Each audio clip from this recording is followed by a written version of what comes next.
boy, have we got a Toy Story for you today. Boo! Toy Story. That's what I got. You have a friend in me. What if I played that? Get old. This thing with Polish for a different reason.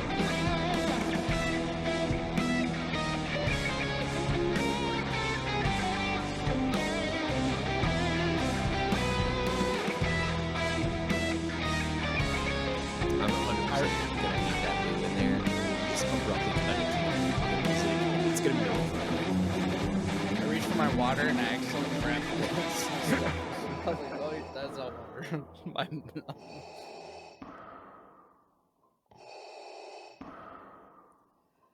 What's up, everyone? I'm back. Welcome to another Wizard episode of the Empire Radio Podcast. I'm Andrew. I'm Jeremiah. I'm Drew. And my apologies for that. We're talking about toys today, so Yay! it's gonna be a lot of fun. There might be some puns as they happen interwoven throughout the episode, but it's gonna be a lot of fun. We're talking toys and got some special announcements. It's gonna be a good time. So if you're here, you like toys, no matter what your age, no judgment here, Drew. No judgment. No judgment. None at all. Literally Jeremiah, has a shrine, maybe, a Star Wars shrine behind him. on my end. Yeah, I have a lightsaber. You do. It's on my pretty wall. cool. For those of you watching It doesn't look like a lightsaber. it doesn't. No, it doesn't. So for those of you watching the video version, you'll notice that my whole entire setup is different now.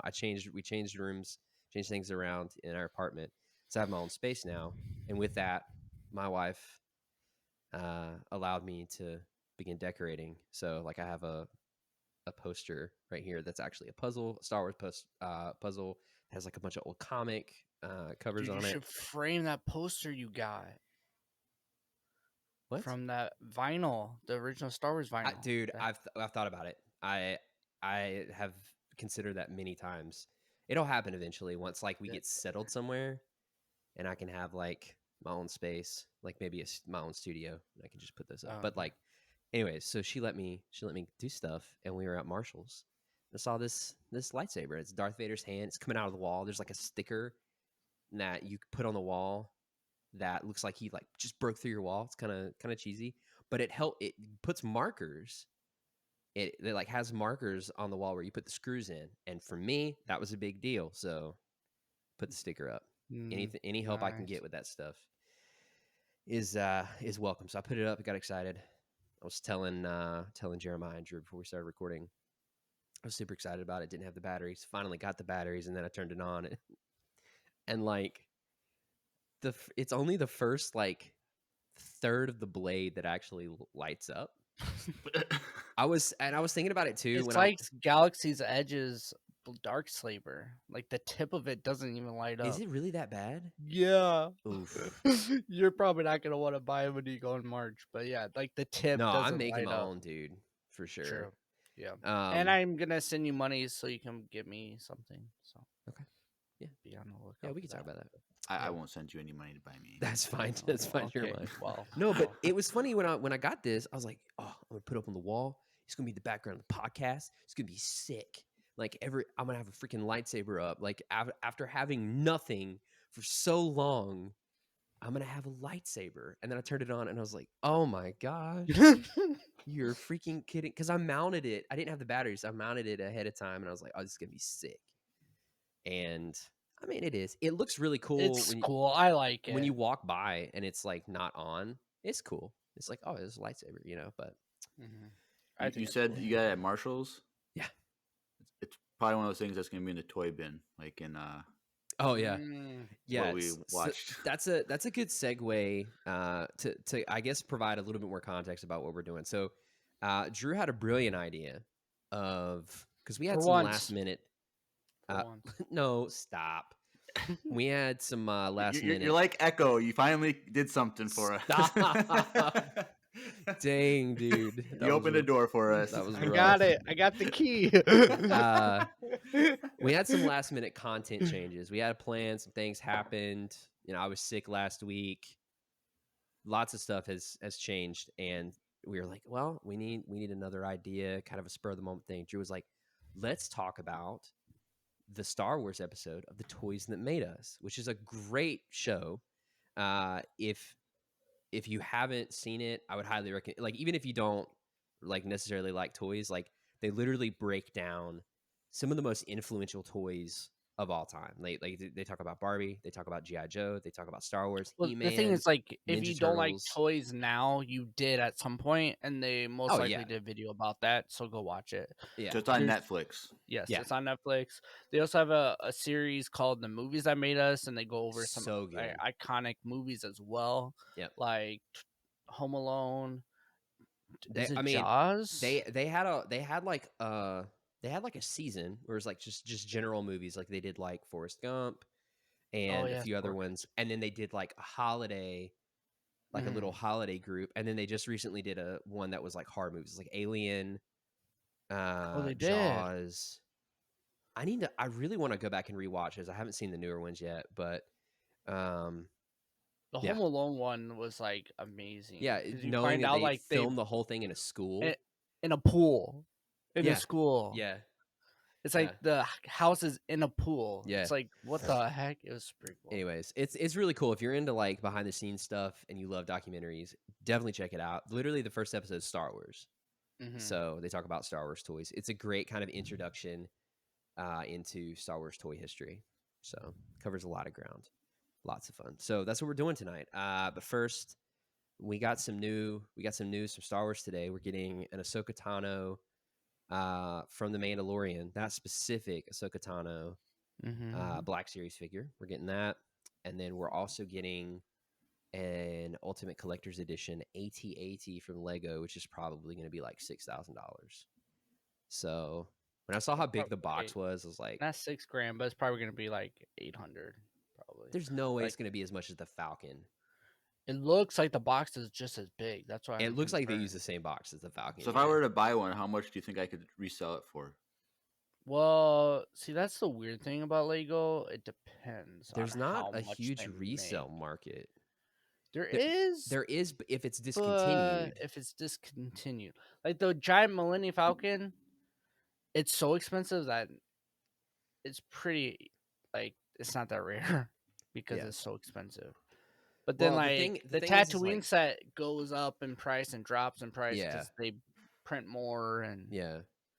I mean, dude, it's like all about supply and demand. But the problem is it's already $800. And if, like, let's say they discontinue it, right?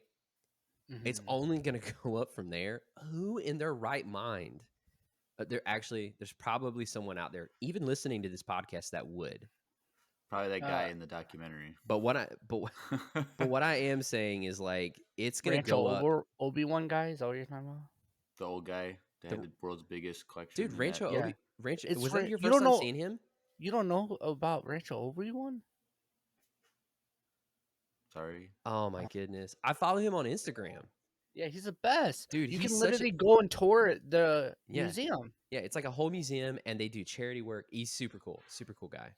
So, Yes. Also, there's another podcast that like does multiple interviews with him, but I'm not gonna name drop that. But maybe one day we can interview him, and I do want to go one day. So. yeah, I do too. It's incredible. Like, he has so much stuff, Jeremiah, that like he makes an Instagram post a day about just random things. And there's stuff in there you wouldn't even believe. There's stuff in there that he forgets Yeah. that's in there. Like, he has that's how much 2 stuff. original rocket firing Boba Fett's. I saw that. Yeah. Like, that's But he also like he built like extra stuff, like I think an extra barn, I guess. yeah. I remember hearing an interview about it, and he built an extra barn because people started donating their collections to him. Yeah. And it's a nonprofit too. Yeah, So, it's pretty cool. anyways, so that's what we're talking about. But first, before we dive into the content of the episodes, you know, a few weeks ago during Halloween, I like did a spontaneous like ask us anything. Yes. Okay, well, it's happening again. Oh wow. Yeah. Okay. Uh-oh. So I have 2 questions for you guys. The first question is, did you have any Star Wars toys growing up that were just like the best things ever? Like, do you have any Star Wars toys growing up that like you played with a ton or like you wish you still had? Uh, Drew, I'm talking like before you started collecting. Uh, so something from your childhood. Is there anything you can remember toy wise that you're like, man, that was super cool. I loved it. Or like, why did I get rid of that? Something like that. Jeremiah. Yeah. Well, I didn't specifically have them, but my oldest brother Andy had some Star Wars toys, so he's probably listening right now. Hi, Andy. What's up, Andy? But so he had like some action figure things, but also I remember he had like I think it was like a Chewie that was like bendy, like he was just like rubber, so you could like bend him. Like like a a bendy fig. Like a Huh? Stretch Armstrong. Yeah, like Not, not like that, kind of like Oh. Gumby or something. Yeah. But yeah, a bendy. it wasn't fig. like stretchy. It was just kind of like Yeah, rubbery. I think- But okay. he also had like it was like a I don't know, maybe like a 8.5 by 11 size background that was like, and he had like magnet images of Star Wars characters, like it was cutouts of like Boba Fett or something. And just like, Boba Fett. yep, Boba Boba Fett? Fett. And Oh you wait, just, like, pause. Hold on. Pause. you gonna tell the story? You're gonna tell us? I forgot to say this. So that intro last week, I was actually wondering when I loaded everything in to edit the podcast last week. I was like, are they going to say anything like I do normally do pre like the music? And if so, what is it going to be? You know, because I'm like, look, it's gonna be something super cheesy but really funny. But then you guys, dude, it was brilliant. Like I actually smiled. Like I had a physical reaction on my face. I smiled when I heard that. I was like, you son of a guns. I wish I had been there for that. I actually thought to myself, I was jealous that I wasn't there for that intro. So What do you think we were gonna do? What else? I don't know. I never know. I never know. Half the time, I don't even know what I'm going to say until like 15 minutes or, you know, in tonight's case, 30 seconds before the podcast airs, before we start recording. So like, so you weren't gonna make it. I was like, all right, so what are we gonna do for that intro? I was thinking that, and I forgot I was gonna tell Drew that, and then like literally, Right. like 30 seconds before we were gonna record, he's like, "Should we say like, oh yeah, I forgot I was gonna tell you we were gonna say that." So like we were both thinking the same thing at the same time. Exactly. It was pretty good. I was like, hey, Bro. we should say Boba Fett, and then you'll say Boba Fett, and then Jeremiah was like, I was literally gonna say Yeah. that. Dude, it was well done. Well done. I applaud you for doing that so well. Anyways, please continue. Yes. So I remember like the magnetic like backdrop thing, playing with that, and there's probably a couple other little like toy things, but other than that, I think there was like one of the red Imperial Guards or Yeah. Emperor Guards, whatever they're called. And so I remember I think there was one of those in there, that thing of statues or little whatever, 3 3/4 inch. something like that. But other than that, I don't think there's any other Star Wars stuff. All right. Drew? I fortunately have all of mine still. Wow. Yeah. Well, I don't know if I have all the the mini like pieces, but I have all my 3 3/4 inch, and my brother has them too. But I had the original X-wing, or not the original, from like the 90s, late 90s, early 2000s. Actually, probably like after episode 1. Now I think about it, because of the show. The big Luke, the Jack Bro, Luke. you talking about Power of the Force, Luke? Yeah, the Bro, Power that of the whole Force line, Luke. that whole line, they were Yes. all jacked. I was showing Jeremiah one of the ones I have still sealed. It was like Luke with this like bootleg speeder, or not speeder, I forget, it's put, not speeder, what's the thing that Luke travels in Tatooine on? His land speeder. Yeah, his land Yeah. speeder, but it's like the Power of the Force one, so I could shoot, and it's like a weird U shape. I don't know, it's like Yeah. different. It's downstairs in my storage, but anyways, yes, I have like a bunch of them. I had an X-wing, And then my brother had the Millennium Falcon, and he still does, and his daughters play with it today, like all the time.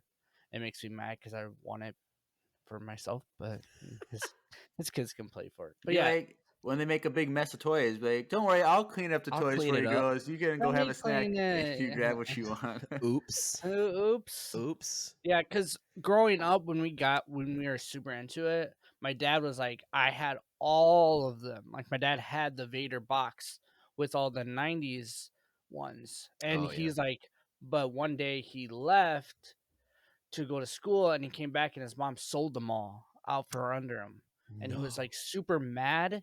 And Oh, so no. when we started getting to him, he was like, I will never let you guys sell these because most likely one day they'll be worth something. Yeah. And if not, you can let your kids play with them because Yeah. I wish I could give mine to you. So then that's Yeah. why we've never, and like, I'm pretty sure I still have a box in my parents' garage with other ones I haven't claimed yet. Wow. One thing that I forgot that I've mentioned before, it's not a toy, but I have all but 2 of the Phantom Menace pop Yeah. or soda cans. Yeah. They had all the characters on it. They're empty, so I wish they still had the liquid in it, but I think I'm missing 2 of them. I love that every once in a while that comes back up. Yeah, Mhm. I Every always once in a forget. while, Jeremiah has to flex on us that he has the soda cans. Those cans. Yeah, because they're in storage right now and they're wrapped in bubble wrap because Oh, they're empty cans, so they dent very easily. So Yeah. Wow. someone in the chat was talking about Andrew's lightsaber, and then someone mentions Jeremiah has his own version of the fly lightsaber behind him. The fly saber. Yeah. Yeah. Speaking of which, Jerica Tano says the plastic lightsabers that you flicked out and never broke no matter how hard you swung.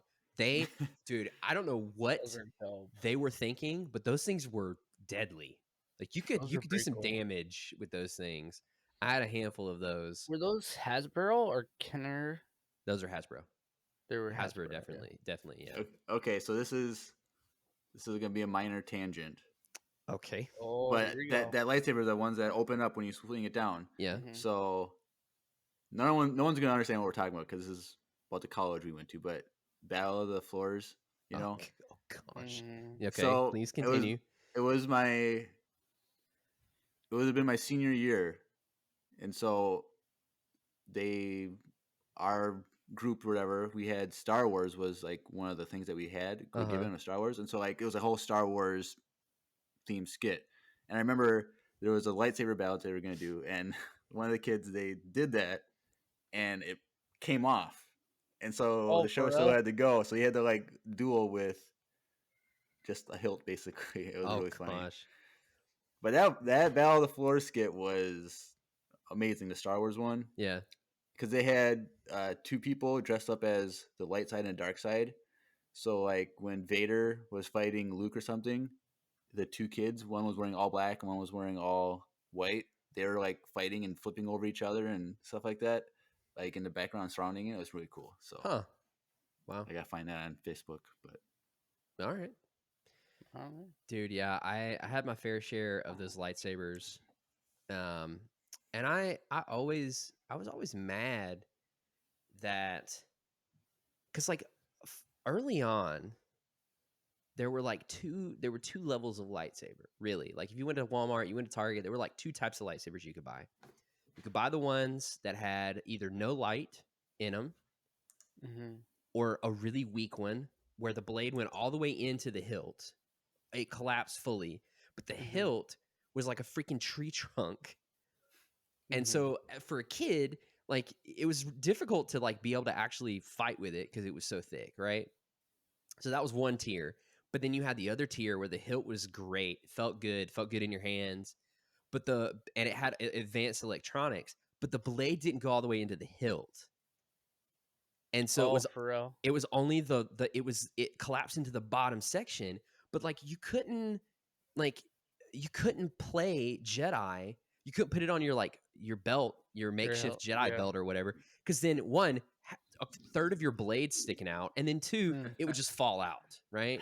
and then I remember like early high school, late middle school, they came out with the ones that had the locking mechanism for the very first time. And I was like, this is revolutionary. No lights, had a pretty lame blade, but it locked. And I was like, this is the coolest thing ever. And you can get like a bunch of different color combinations. Like you can get Obi-Wan Kenobi's hilt from. I think I had a Mace Windu one. Yeah. It's like Obi-Wan's hilt, but with a purple blade, and like Luke's hilt, but with like I don't know. So like that for me growing up, those were the two options. And I remember Attack of the Clones came out, and I got Anakin's lightsaber from that, and it was super nice. It had sound effects, like it had weight to it. You know, it wasn't metal, but it was like really nice. But it was one of the ones where the blade didn't fully collapse. I was like, what am I doing? And then you can't take the blade out. So, anyways, but then like, dude, lightsabers now, they're so much nicer. But have you seen the new cheap ones at Target? When it's like, there's one I saw it the other day. Actually, it's Luke's face.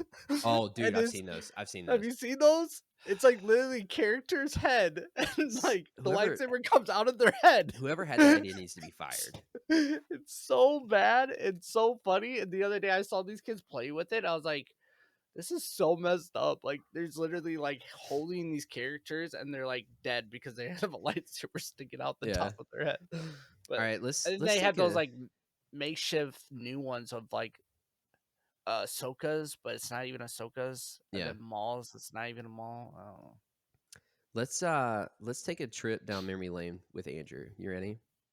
Yes. So when I was preparing to ask this question, I wanted to find references to everything that I was going to talk about, because there were some things, some toys in my memory that like I cherished, and I played with until they like fell apart. Like this wasn't like, oh, Andrew's like, I was not a collector. I had no concept of collecting as a kid. It's like I know 100% that I have a Power of the Force Luke from A New Hope it was the Luke with the Stormtrooper armor. He had a removable helmet and a Stormtrooper blaster. No lightsaber, nothing. I 100% still have just the body without the helmet and the blaster in my attic in my parents' house. The jacked one. Yeah. But it's like, I didn't have any concept of anything. Like I had an NES as a kid with like a legit NES. Mario, it had the cartridge with Super Mario and Duck Hunt. And I had the gun too. And we played it, but it was like too, quote, boring. And then when I got my PlayStation, my parents decided to give it away to my cousins. And then like I'm in college and I'm like, yo, I remembered it. I was like, do we still have the NES? And they're like, no, we gave it away. Like that was my childhood. So I don't have any of this stuff anymore. But these are some of my fondest memories. So if you're listening to the audio version, I'm going to describe everything as detailed as I possibly can, but definitely go check out this section of the video version that'll be on YouTube later. So here we go. Let's take a quick tour down memory lane with Andrew. Okay, so you should be looking at a picture of a Stormtrooper. Do you see it? Yep. Correct. Yep. Okay, so this Stormtrooper was like a foot tall, maybe a little over a foot tall, stationary, didn't do anything, but he made sounds. And if you notice, there's a clear section of his belt, right? Mm-hmm. That was for the gun, which came with it, and it was like a laser. It was like a one-person laser tag. I was an only child, so I didn't have anybody to play laser tag with me at will.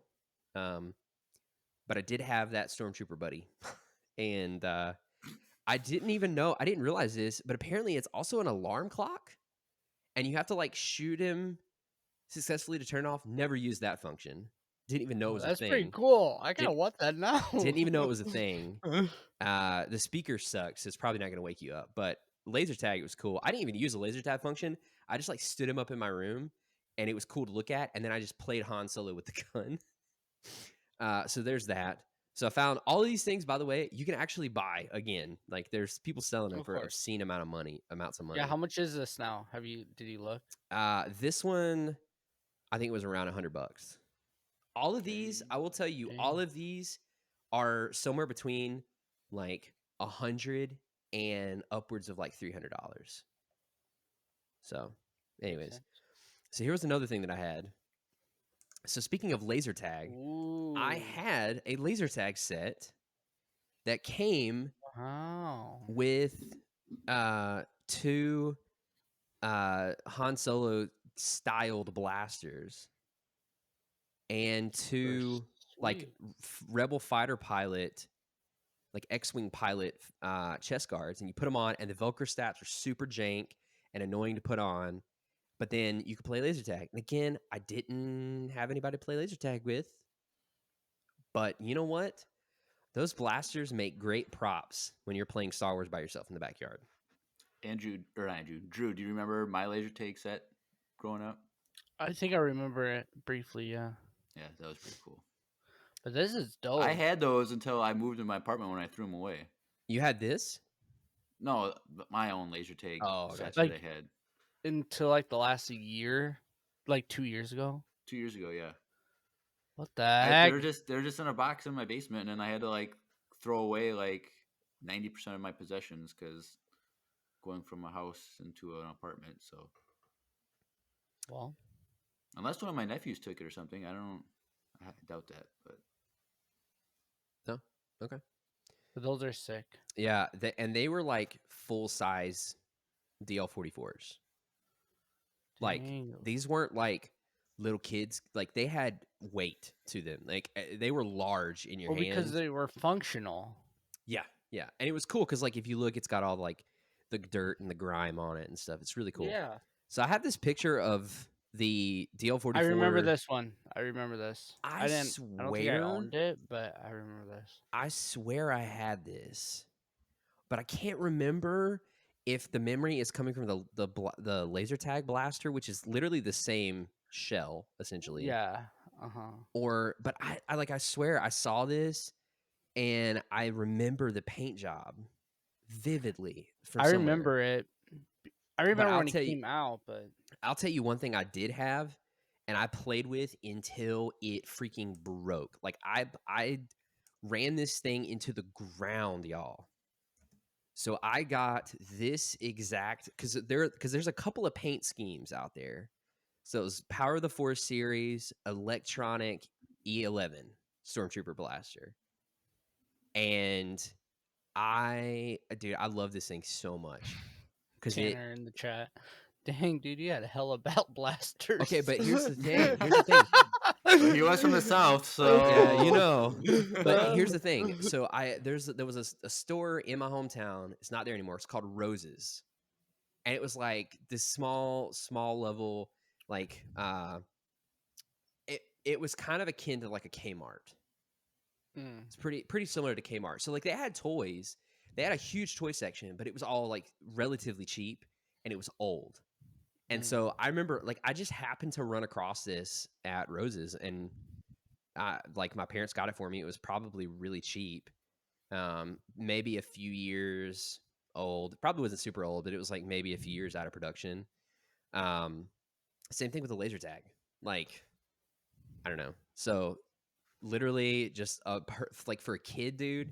Like this is the Stormtrooper Blaster. This is the E11 you see in the movies. Dope. And it was white, so like it reminded you of a Stormtrooper, but it's got the Empire symbol on it. It had like the burn, like the scorching, like the carbon scoring on the barrel by the exhaust ports. Like, dude, it was super cool.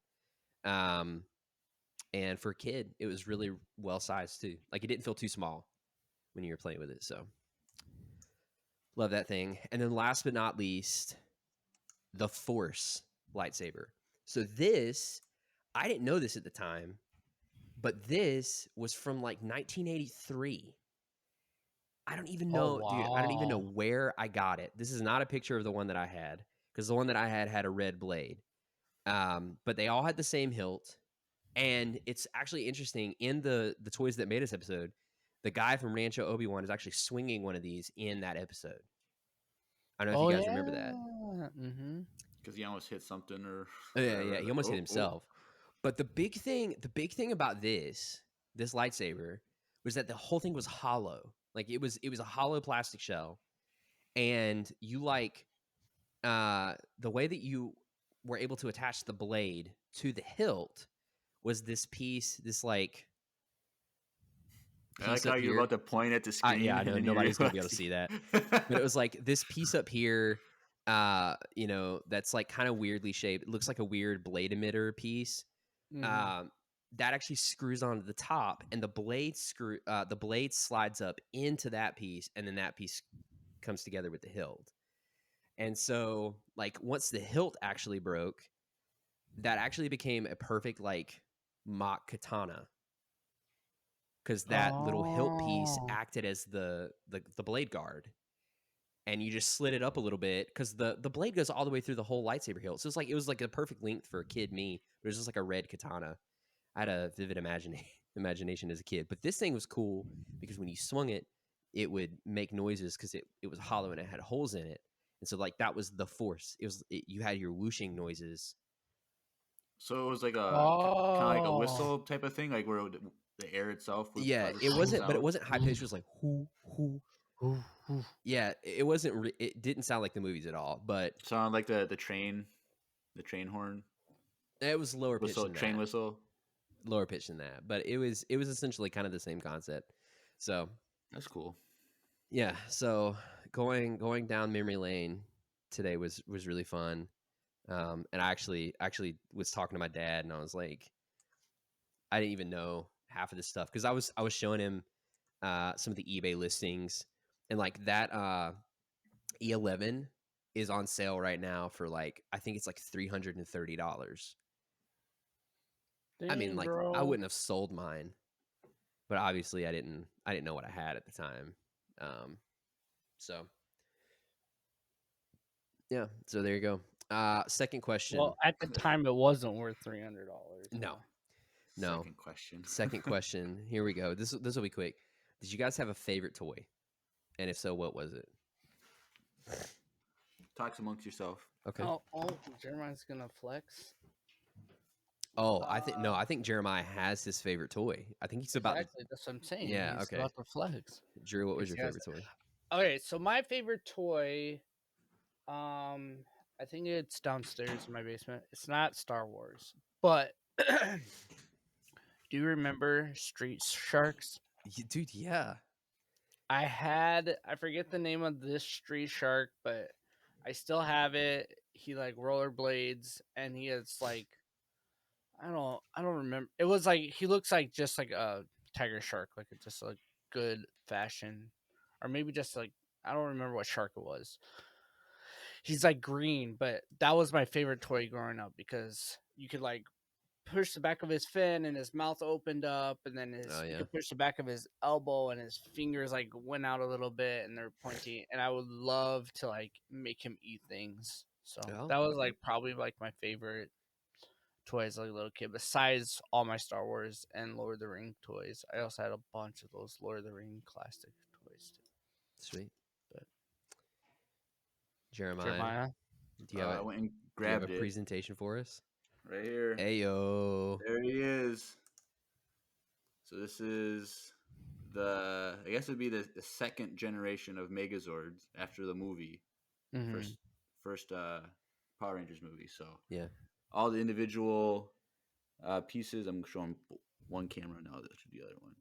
But they all come apart and are regular animals, but then you can transform them into these individual parts and they come together. So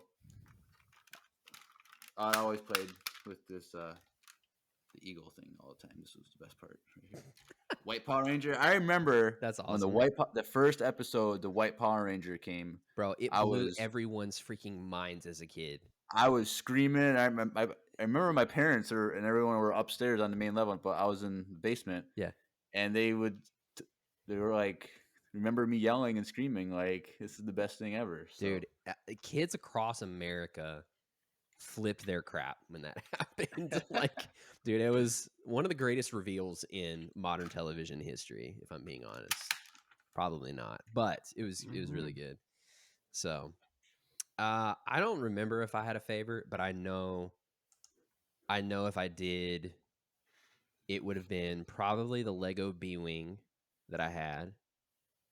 I loved that thing. Probably one of the lightsabers. And then trying to think. Had a lot of Legos, had some lightsabers. I loved that E11 though. Like when I tell you I played that thing, like I played with it until it wouldn't make sound anymore or light up. And then I played with it until like the frame was cracked and like breaking. Like so that was Dang. probably a contender for that. How much was that Force lightsaber? Like, Uh, did you look up on? Yeah, it was like $125. Someone was selling it on Okay. eBay for like 125, but like no one's gonna pay that. You don't So, know that. so, but dude, it's basically a piece of PVC pipe from 1983. It sounds pretty cool, actually. It's, I'm not it's gonna lie. they actually sold a bunch of them like with the same hilt, but they had different blade colors because it came out for the Return of the Jedi. So they're like, oh, we can do Vader, we can do the same hilt, but just do Yeah. 2 different colors. So you got Luke and you got Vader, and you can play with. And I think there was like a yellow one. This is like way to make it cheap and quick. And Yeah, for sure. All right, so let's talk about the toys that made us.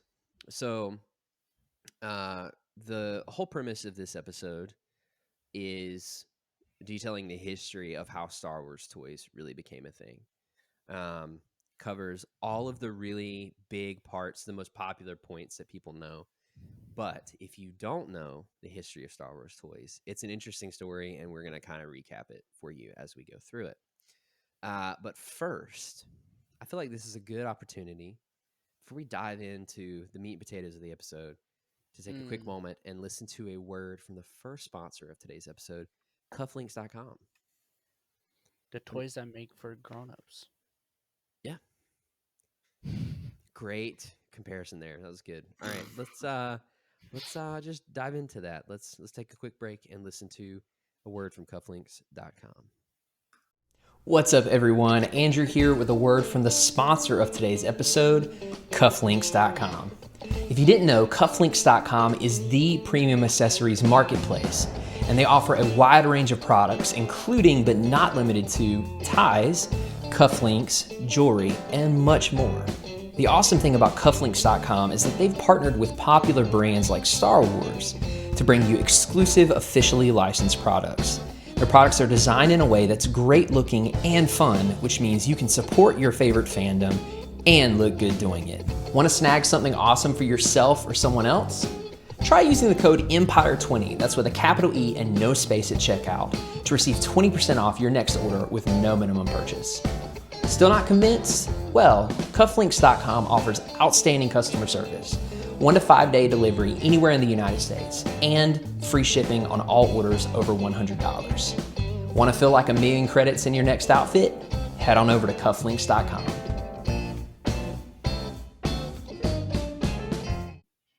Do it. Do it. $1,000,000. Go check them out. And I am pleased to announce Oh, the first cufflinks.com giveaway. So we've been talking about this for weeks now, y'all. The time is finally here, and we are here to kick off giveaway season. It's interesting that you say kickoff. So no when pun intended. no pun intended, But take advantage of that pun. But Drew, Yep. you want to reveal to? That's right. Sure. So we have a sock 3-pack from cufflinks.com. These are high quality socks. These aren't like cheap knockoff socks. You're not gonna smell fresh. Yep, you're smelling the box. That's okay. So they Yep. come in a nice little Star Wars box. We got 3 sets. We've got a blue pair that have Millennium Falcon, a Millennium Falcon design on them. We've got the brown one that have Chewie, right? Yeah, Chewbacca, and then Vader. Red Just with the red. Vader details. So if you want to win those socks, because it's giveaway season. You're hearing Black Friday ads and Christmas stuff. No. It's giveaway season. That's the real season that we've entered. We did it last year, doing it again this year. So here's the big difference, though. No more of this. Go to the link, click all the buttons and get your points, and then we'll draw somebody at random, and it might draw the same person twice. or it's Stephanie, Drew's wife again, because she wins everything. She No, won like no. 4 times in a row. Yeah, not anymore. We're doing something new this year. So each week we have it's essentially a challenge. It's actually a contest. It's not. Yep. We're not. You're gonna have to put some effort into it. So for this first giveaway, if you want to win the Star Wars socks, you have to tell us the best Star Wars joke Yep. via voicemail. Via voicemail. So put your Ooh. creative caps on. Your thinking caps. Get your funny bones oiled up and ready to go, because we want to laugh. True. We're gonna vote on it collectively, the three of us, and you have to send in a voicemail with the best Star Wars joke. Be creative.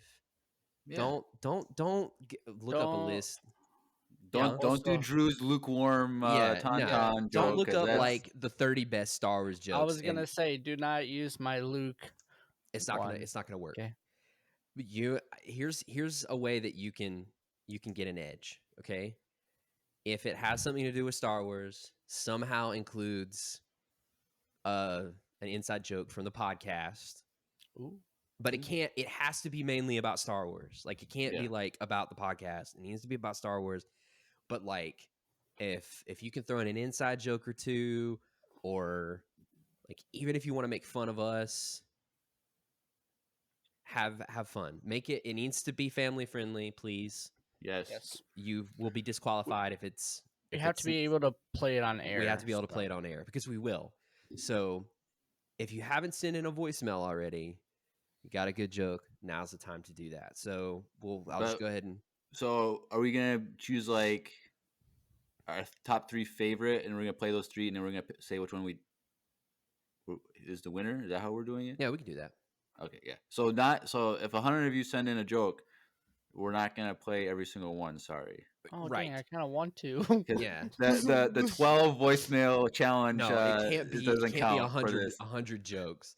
But we 100% will play the top 3. Our 3 favorite, yep. Yeah. And then we'll say which one we voted as the best. Yeah. So just be prepared to have your Yes. voice on air. Yes. But to make it okay, so this is gonna make it a little more complicated. So obviously, you send in your voicemail joke, and we pick you. Like, how are we gonna know how are we gonna let you know that you win? Like, context. So when you submit your voicemail, you also have to send us an email saying who you are, and also your joke too. You probably want to type out the joke. Yeah. Just so we can compare that it's the same person. Yeah. So we have a special email just for you guys, the fans. Ayo. EmpireRadioFans@gmail.com. So EmpireRadioFans@gmail.com. yes. So send in your voicemail with the joke, and then also send an email with your name and the joke. That way we have your direct contacts for if and when we pick you. So Yeah. Because the voicemail information that we get is, for the voicemails themselves, is spotty at best. Like, every time I'm like, hey, we've got a voicemail from so and so, it's 9 times out of 10 it's because you say your name, or your name actually goes through when you put it in to do a voicemail, but sometimes it doesn't. And then if we pick you and we don't have your contact info, like we don't have your email, we have no way to tell you won, except for on air.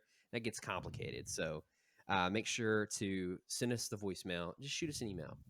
You don't even have to type out your whole joke. Just be like, hey, I was the joke that talked about the first half of A New Hope being trash. And we'll know. Yeah. So today is November 9th, and we announced the winner on November 16th. What is their final cutoff time to send in a Monday night? Yeah. Because we need time to actually make sure we listen to all of them and vote and pick which ones we want. I would say midnight Monday. Which would like 11:59 p.m. Right. Monday. The turning point from Monday into Tuesday. So like, if you basically, what you need to know, and that's Central Standard Time. I was gonna Eastern. say it's 5 o'clock. Eastern? It's midnight somewhere. Yeah. So. Eastern, Eastern. 11:59 Eastern. All right. I'll be asleep anyways. Basically, what you need to know is that when I wake up on Tuesday morning, on that Tuesday the 16th, if your voicemail comes in after that, it's not happening. It's not going to happen. So just know that when Andrew wakes up at 7 on Tuesday morning on the 16th, no more voicemails will be accepted. And we're going to start going through them. So we're really excited. And this is the format for all of the user submissions. This is the format that we're going to continue to follow. Yes. So you'll send in a voicemail, you're sending an email. And some of them won't be voicemails, but you get the idea. You send in your content. Make sure you give us an email so that we know who you are. And then the deadline is when Andrew wakes up on Tuesday, essentially. So we're excited. Tell us, make us laugh. Tell us your favorite, your best Star Wars joke. Yeah. So again, it's 3 pairs of socks. Yep. And we did do some sock reviews last year for Cufflinks. So Yeah, True. they're different socks designs, but they're still socks. So if you want to know more about that, you can check out last year's review videos for those. Yep. And if you like them, you get them, you like them. You're like, you know what? I could give these away as presents at Christmas time. My family would love them. The gift that keeps on giving. Just use our code. You get a discount. Oh, So true. Yeah. it's like a full circle, like circle of life thing. You know, it's poetic in a way. So, or you could wear them and then give them to someone too after. Or make it into a Jawa. Cloak. Speaking of Jawa cloaks, the toys that made us. This is a good question. Izzy asks, how many jokes can we submit? Ooh, that is a good question. I would say just one per just person. One. Make it your best. Yep.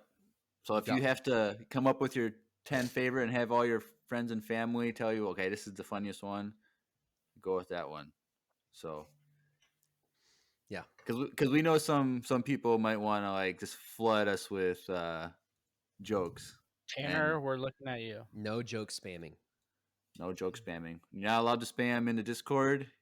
You're not allowed to spam in our Cufflinks contest. Yeah. But we've got some really fun contests coming up. One of which you're just gonna get to make fun of us. So stay tuned. I feel like I'm gonna be made fun of the most. Maybe. Well, I don't know about that, like but I'm the most controversial, so like people are gonna.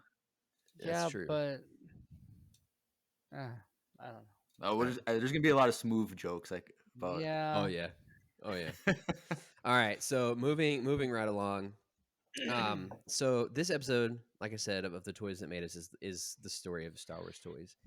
The big thing in this story that everyone needs to know is that George Lucas didn't start shopping around to find a toy company to produce the toys until about 6 months out from the release of the film. Yeah. Now, for those of you who don't have context for why that is a terrible time, back then, and even really now, I feel like now too. like the turnaround time from a toy from its inception to like it hitting shelves could be upwards of a year, if not longer. I think they said 2 years at that time was the normal process. It was just a year. I think he said specifically a 2-year process. Yeah, and so George Lucas didn't want to give out, because you have to, when you take your movie, your product to toy companies, you have to give them information. You have to show them models or sketches or photographs from set. And as you know, like really nothing had been done like this before in cinematic history. Like, we've talked about this before, like ILM, George Lucas, the storytelling that he did with the original 3 movies was groundbreaking and revolutionary. And rightly so, he wanted to keep that under wraps, right? So he waited, and because he didn't want someone to get some ideas, see what he's doing, and all of a sudden start making cheap knockoffs, which we'll talk about those later. So he waited until about 6 months out. They got turned down by all of the major toy companies at the time. No one wanted to touch it. You know, obviously, we have the advantage of knowing what Star Wars has become, but at the time, and this was no idea. They had no idea, and like no one knew if it was going to be successful. Like there have been multiple like stories where people have said even George Lucas wasn't really sure. Like he was pretty afraid it was going to be a flop himself. Like he wasn't even fully confident in it. He's definitely more confident than everyone else, but like no one knew this thing was going to be the highest grossing movie up to that point in in the history of the world. No one knew the cultural implications or how much toy sales eventually would happen, all this stuff. And he had the same experience with the movie studios early on. If you're interested in that stuff, definitely go on Disney Plus and watch Empire of Dreams. The documentary is really good. But Kenner, you probably heard that name before. They're out of Cincinnati, Ohio. They pretty much took a leap of faith on the whole thing and decided, they was like, yeah, we're going to make your toys. And even though they weren't going to have any toys on shelves until far after the movie release. So the movie released in May 25th is 1977. They didn't have toys on the shelves until like the following Christmas or like the fall. I thought it was like pretty late in the year of 78. No, because yeah, 78 was when they stepped, but like all they were able to do for the Christmas stuff was right. pre-order stuff. Yeah. And well, so, because they didn't have toys on the shelves for over a year until the following year. And so they released, so Star Wars releases in May, Christmas season comes around and people are like, this thing has been a huge hit. People are like, yo, where are the toys? We gotta do something. Yeah, and Kenner, they're working their butts off to try to get these things out, because you have to keep in mind that Kenner had to work from scratch. So like now, if you have a Luke Black Series action figure, like let's just say that you want to do a Luke, you have reference material. Yeah, like you might have to make a new mold, but like you have like a handful of Lukes to look at to see what you want to do. Yeah, well, like, and with a lot of figures they make now, they use the same body, right? And it's just different heads and different things they add on. Like Yeah. it's pretty easy. The technology they have now, I feel like it's easier to do stuff quicker. By that time, they had no idea. They didn't even know what size they wanted, because a big point of this too was up until this point, everything was tall as heck. Yeah, it was all like 12-inch figures. Everything was like this. Yep. Which up until like not too long ago, this was the only way you could get Tarkin actually. Yeah, because Kenner didn't release a Tarkin. They never did a 3 3/4 inch Tarkin until Disney actually released that game. When they did Tarkin. But anyways, yes. So everything was like big, like 12-inch. So it was groundbreaking in the fact that they had to create their own molds. Like they had to build these figures from the ground up based on reference material they had. And then two, they were pretty much the first 3 3/4 inch figures, because the president and CEO of Kenner literally held out his hand between, it was the distance between his index finger and his thumb. If you have a fist and you just pop those two out in like a little claw shape, like he said, this is how tall they're going to be. And the guy took his ruler out and it happened to be 3 3/4 inch. That was the size, and that's what the size they went with. And that's a super interesting. It's interesting because this predated the 3 3/4 inch G.I. Joe line, which was like the other like huge competitor. If I think also done by Kenner, which was interesting because they talked about that. But the interesting thing is like when I think 3 3/4 inch, like the most popular ones of all time were literally the G.I. Joe and the Star Wars ones. Star Wars, yeah. But this one, the Star Wars predated G.I. Joe, because G.I. Joe didn't hit until like 80. I want to say like 83 or something like that. I don't know. It was like early 80s. So they established the 3 3/4 size because the whole goal was like they said in the documentary, they're like, if we're gonna give people Star Wars, we want to give them the whole universe.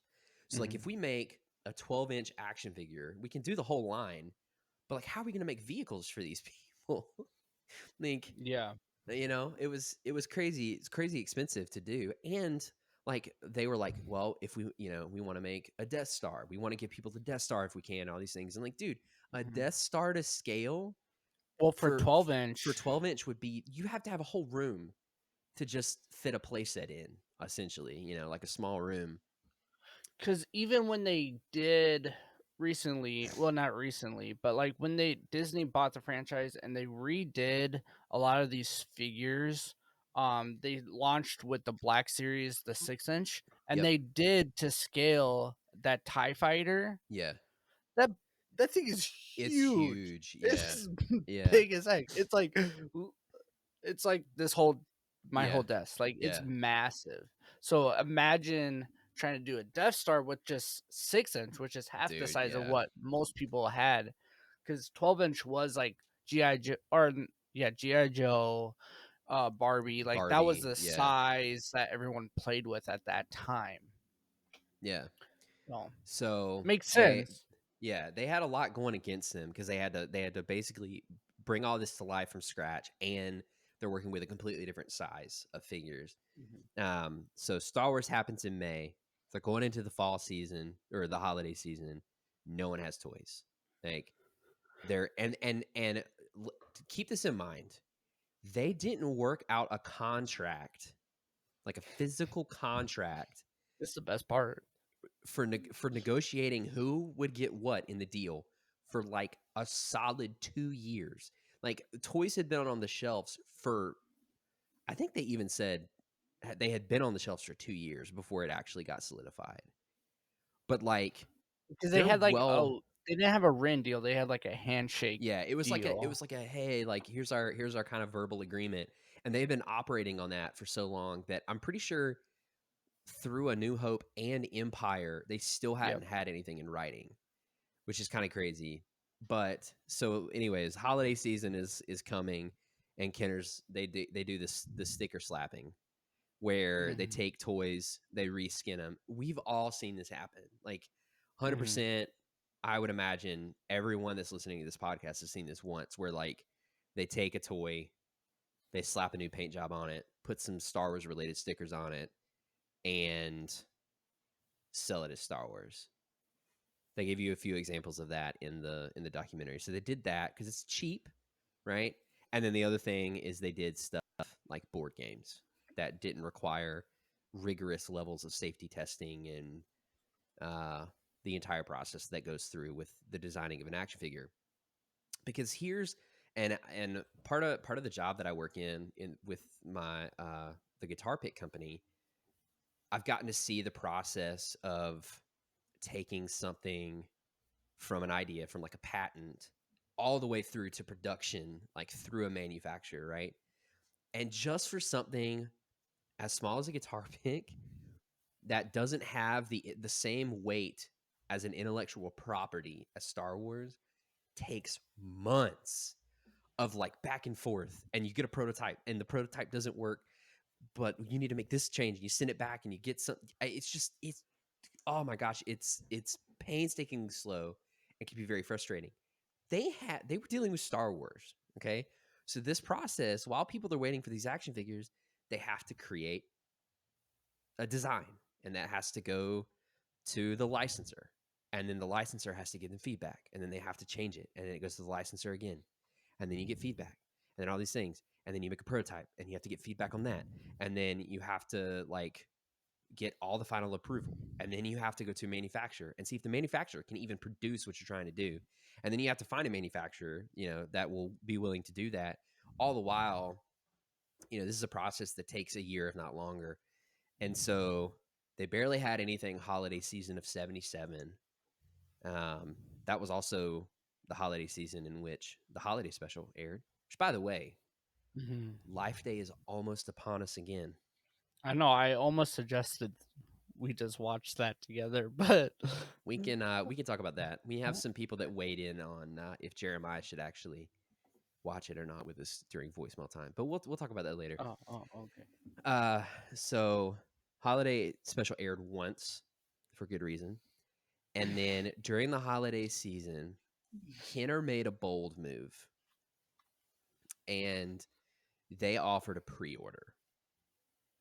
Now, at the time, that wasn't really a thing. Like, dude, now freaking everything pre-orders now. You can pre-order like socks at somewhere. Like that one toy that Hasbro just launched. It's like it's trying to get backing.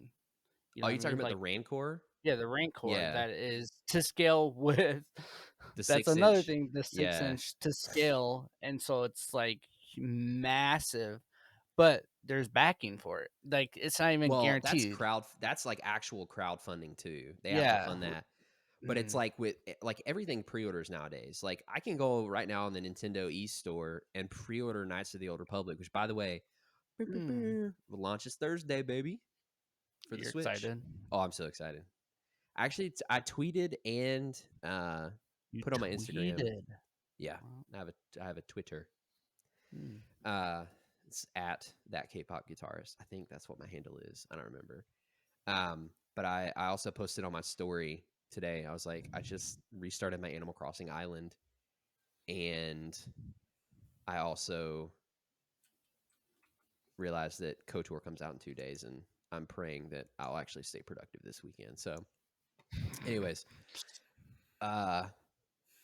so they did a pre-order. It was a pretty ballsy move for that time, but they offered pre-orders for the first 4 Kenner figures. So it was like, I don't remember which one specifically, but it was like Luke, Leia, R2, and Chewie. Yeah. So you could pre-order it, you mail it in, and then when they're done with figure production, you get the figures. And you get a cool card back. Yeah, you get it was like a little display. It was a cool little display. And if you can actually just Google it. Like there's tons of pictures of this original mail order like starter pack. But the other thing that they did is they offered, so the toys finally hit shelves, and they went so fast. Like we're talking like modern day, like Black Friday crap. Like Black Friday crap. Like people were being almost mauled, no pun intended.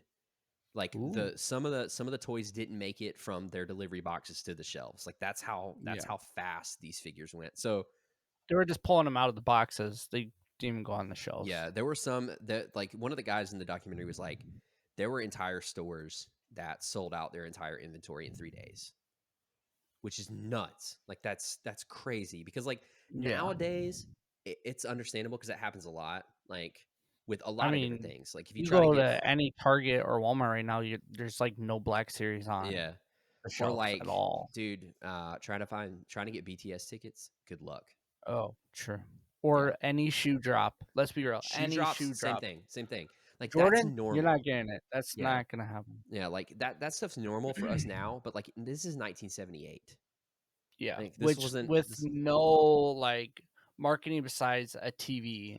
You know what I mean? Like they had the movie, and then they just dropped the figures and they were just gone. Like people ate it up. It's not like you can be like checking your phone if there's inventory and then you rush there on that day or whatever. Like it was word of mouth. I mean, people like actually had to be watching for these, like adamantly going to toy stores and stuff and watching, keeping their ear to the ground to actually be alerted because the internet's not a thing. I doubt like newspapers or anything like that or TV. Like I don't even know if news stations would have been like, "Hey, Star Wars toys are here." They might have, but I would imagine Jeremiah, it was all like word did of they mouth. do that? Well, you're not that old. Never mind. Dang, that was I harsh. am technically an 80s baby, so See, there you go. for less than 4 months, I was an 80s baby. How does it feel to be that close in proximity to Return of the Jedi? Ooh, tell us. Pretty wizard, I guess. Hey, As long as he's not close to A New Hope, he's fine. So that makes sense. yeah, or the first half. Oh, If he the was first born half. like halfway through A New Hope, he'd be fine. Ooh, oh, that's true. Halfway through 1977, which technically A New Hope came out halfway through 1977, so it'd be halfway of the last half of 1977. The last half of the half. You know what I'm saying? Yep. All right. So, anyways, the toys dropped. They went like hotcakes. And here's an interesting thing, and this leads us into the discussion of the most rare and sought after, the most famous Kenner toy of the entire line, and this is, of course, the missile firing Boba Fett. Burr, burr, burr. You say that, and like toy collectors everywhere they just shiver in anticipation. It's Me like, too. dude, it's the holy grail. Like if you ever get your hands on one of those, like a legit, not a reproduction, like There's not a lot of the real ones. There's yeah, you could sell one of those things. Let's put this into perspective. If you were in possession of one right now and you decided, and it's authentic, it's been authenticated, you're like, I'm going to put it up for auction. I'm not saying you could put yourself up for the rest of your life with the money you get. No, they said a number. They said it'd be $20,000. No, they've gone for way more than that. No, that's what they're valued at. But at auction, there's more. At auction, they've gone for more than that. Dude, let me see. I'm gonna in real time, everyone. You're not gonna be set up for life because you need like $1 million for that. No one's gonna buy it for $1 million. Maybe you could auction at like $100,000. You can retire. You could pay off your college debt. That's about it. More than that. 150K. I'm pretty sure some of these have gone for like $250,000. Oh, okay, hold on. Isn't there only like listen, 12 of them or something? This is from the Hollywood Reporter. Almost a year ago, another rocket-firing Fett sold for $112,926, breaking a record. That record did not last long, as just a few months later, someone bought another one for $185,850. So we're talking almost $200,000. Oh, wait, hold on. What is considered to be... Oh, here we go. What is considered to be the Holy Grail of Star Wars figures has landed on eBay with a price out of this world. A certified rocket-firing Boba Fett prototype is currently on the auction site for $225,000. Didn't we have that? Talk about that on the podcast? Yeah, you brought it up, Jeremiah. Yeah. All I'm saying you'd buy is it this. for me. All I'm saying is this figure, dude. Like, okay, sure, you might not be able to set you up for life, but I will tell you that you got a couple of them. You're debt free. You've got a brand new house, but you're not debt free though. It could buy you a new house. Sure. But what I'm saying is, like, that's a lot of money for a single 3 3/4 inch action figure. So the reason why this one is so rare is because they offered it as a mail-in promotion. So it was like, buy 4 figures and get this Boba Fett for free, right? So it was like, I don't know, like box tops for education or something. Like, you cut out part of the card and you mail them in. Mm-hmm. You're supposed to get this Boba Fett. Well, this was pre-Empire Strikes Back. No one really knew who Boba Fett was. They had seen him in the holiday special. He was pretty cool, pretty cool in the holiday special. He beat an animal. He beat that animal. They showed that scene. That scene makes me laugh every time. I love that. Quiet. That was like the only thing they showed. I was like, wow, this is so good. But like, except for that one scene in the Phantom Menace where I was like, wow, they really picked the driest scene in all of the Phantom Menace to talk about that. But Anyways, so like they offered this promotion. It's like this really sweet looking figure, like total Boba Fett hype. No one knows who he is. And here's the big catch. He had a missile firing jetpack. It's like, we know Boba Fett has the missile, Jango Fett had the missile, lots of Mandalorians have the missile. His was supposed to fire, and they advertised it as that. But then while he was in production, Battlestar Galactica had some toys with spring-loaded missiles, and a kid choked on one. And I don't did they die?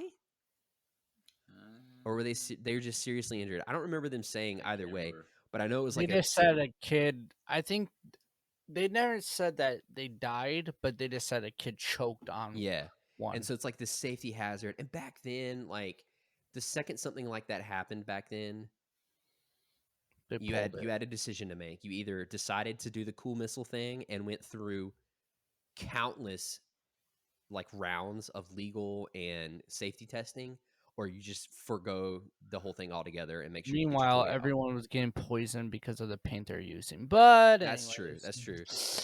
So they were like, so when the Boba Fett finally shipped to kids, there's no spring loaded missile, and everybody was like, wait, what? And obviously, it was a bummer because there was no spring loaded missile. So then you're wondering, okay, Andrew, why are spring firing Boba Fett's selling now for outrageously high prices?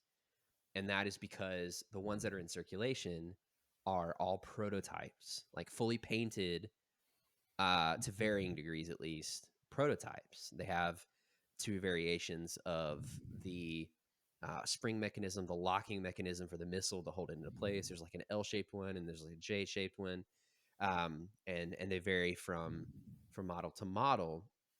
But they're the ones that didn't surface. I think they said until like the late 80s and early 90s. They kind of started leaking out from people that worked in Kenner that had access to the prototypes. They just kind of slowly like leaked out, and then they started selling because people are like, whoa, this was the thing. This was the thing that we were promised, back in 1978, never got.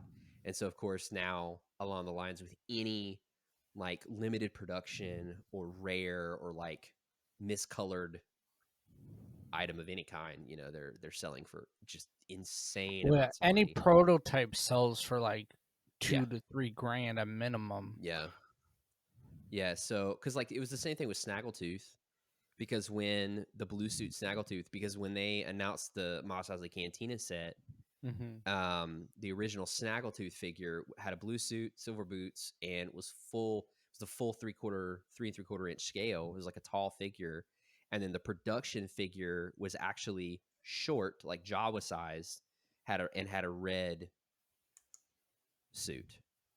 And so like blue Snaggletooth suits go for, I mean, it's not as much as Boba Fett, but like if you find a blue Snaggletooth, it's worth a lot more than the red one, So, and it's like, and that's kind of the thing, that if you're into any sort of collecting, you immediately, and it's universal, like you'll run into it at some point, like with the guitar pedal game, like it's the same thing. It's like, it's the same circuit, the same exact circuit. It makes the same sounds, but because this one has, it was a limited run in this specific color with a different font, doesn't sound any different because it's slightly different, and they only made 10 of them. You can add on an extra $500 onto your selling price, and people pay it.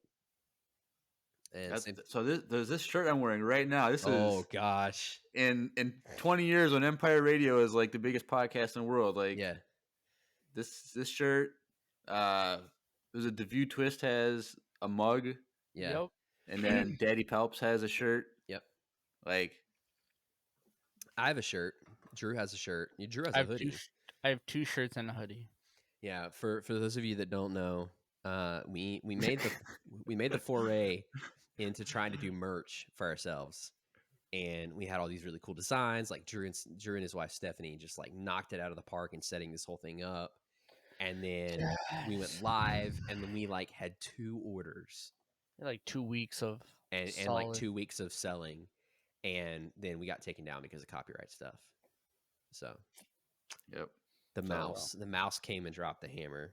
So if you the mouse, the mouse, good old Mickey.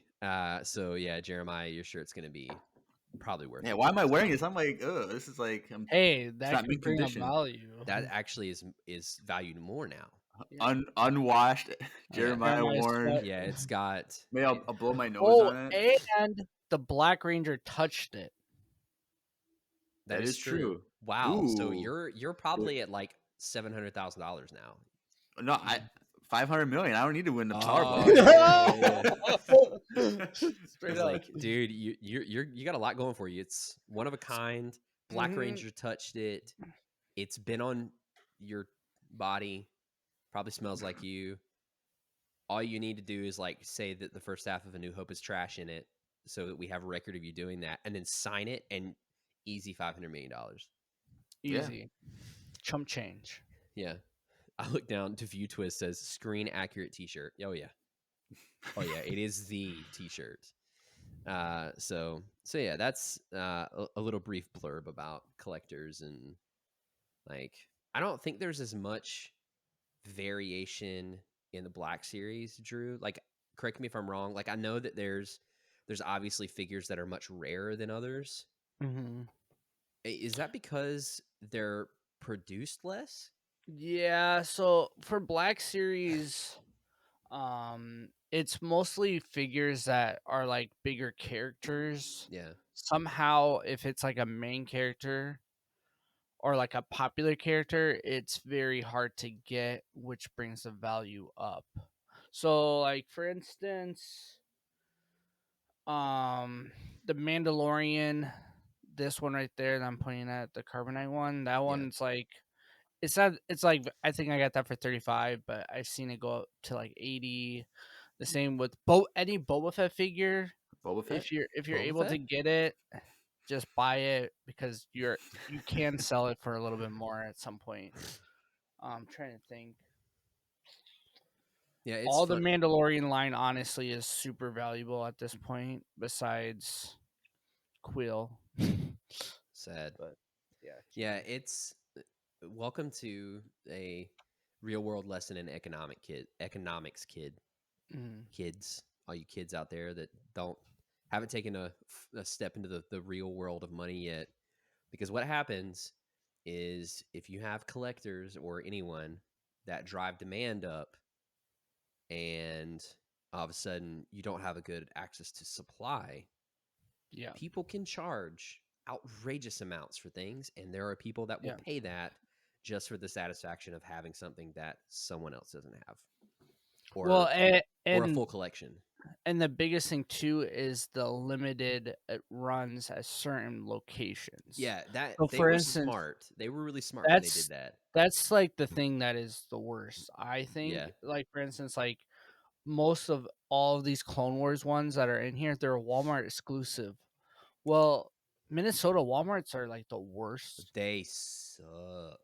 because Target is just so much better Yeah, that yeah. Walmarts are like literally like like no one goes to Walmart really in No. Minnesota. So like I went to every single Walmart forever to try to get this toy drop, and I found one Walmart, and it was in Wisconsin. It wasn't even in Minnesota. It was like on the Dang. border, and that was the only time I've ever seen those in the store. And I bought like everything I could. But then Yeah. Tanner, for instance, we were at the con. He bought that Stormtrooper, the Ahsoka one, Yeah. for $40, Yeah. and that's like a good price for that. Which Yeah. originally their retail at 25. So there's certain things that are more expensive, but Yeah. it's Welcome, what makes welcome to it the. fun. Yeah, I was gonna say welcome to the collecting world. Yeah. I mean, it's the same thing with Pokemon cards, Yu-Gi-Oh cards, Oh yeah. guitar pedals, action figures, video games, retro video games. Like, dude, you can. I have seen pristine vintage Pokemon cards go for such high amounts. Like, it's unreal. But I mean, Yeah. but that's the way it works. So collecting is super fun, but if you're going to get into it, everyone just be prepared to spend some money. That's all I'm going to True. say. Depending on how far you want to go. Because see, like for me, I like collecting Star Wars books. It's much cheaper. you can find most Star Wars books for a lot cheaper than action figures, but Yeah. then again, collecting books can be viewed as lame to some. So Yeah, I was gonna say it's not as aggressive no. content. And then you can't set your books up in like cool scenes from the movies. True. It's really Or lame. set them up really cool and then they fall over and now they're just Dude, laying there. my Black Series figures that are up in this bookcase over here, they fall over all the time. I stopped putting them back up. Like Yeah, if I open that's what the that door is. now, yeah, like if I open the door now, I have to like put my hands up to make sure they don't fall out. So yeah, so they did the Boba Fett, and that's what happened with Boba Fett. So then Kenner did something because obviously, so they established themselves as a as like a really prominent toy company because of Star Yeah, Wars. because before they weren't really that big of a toy No. company either. So they established themselves, and then part of the deal with having, because they had sole rights to the Star Wars intellectual property, which is a huge deal if the intellectual property you have rights to exploded the way Star Wars does. I mean, it's a perfect scenario. So part of their deal that they hadn't set into paper yet was that they could have rights as long as they either one made $10,000 worth of sales and sent it to Lucasfilm and George Lucas, or two, just sent them a check for $10,000. So if they didn't have enough at the end of the day, they couldn't send him $10,000 of toy sales. They just had to send him $10,000. So obviously, that creates a problem. Well, I'll say it this way: that creates incentive to want to produce toys during lulls, right? You want to produce toys, and it incentivizes you to push boundaries and get creative in certain scenarios. So what they start doing is, so they have the figures, and then they start doing vehicles and large play sets. So for example, we've actually mentioned this a few times, but like the Millennium Falcon, like probably the best 3 3/4 inch vehicle ever produced. Well, the Slave one's pretty cool, but yeah.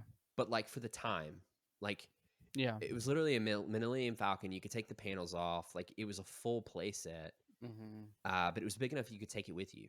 You know, it wasn't something huge.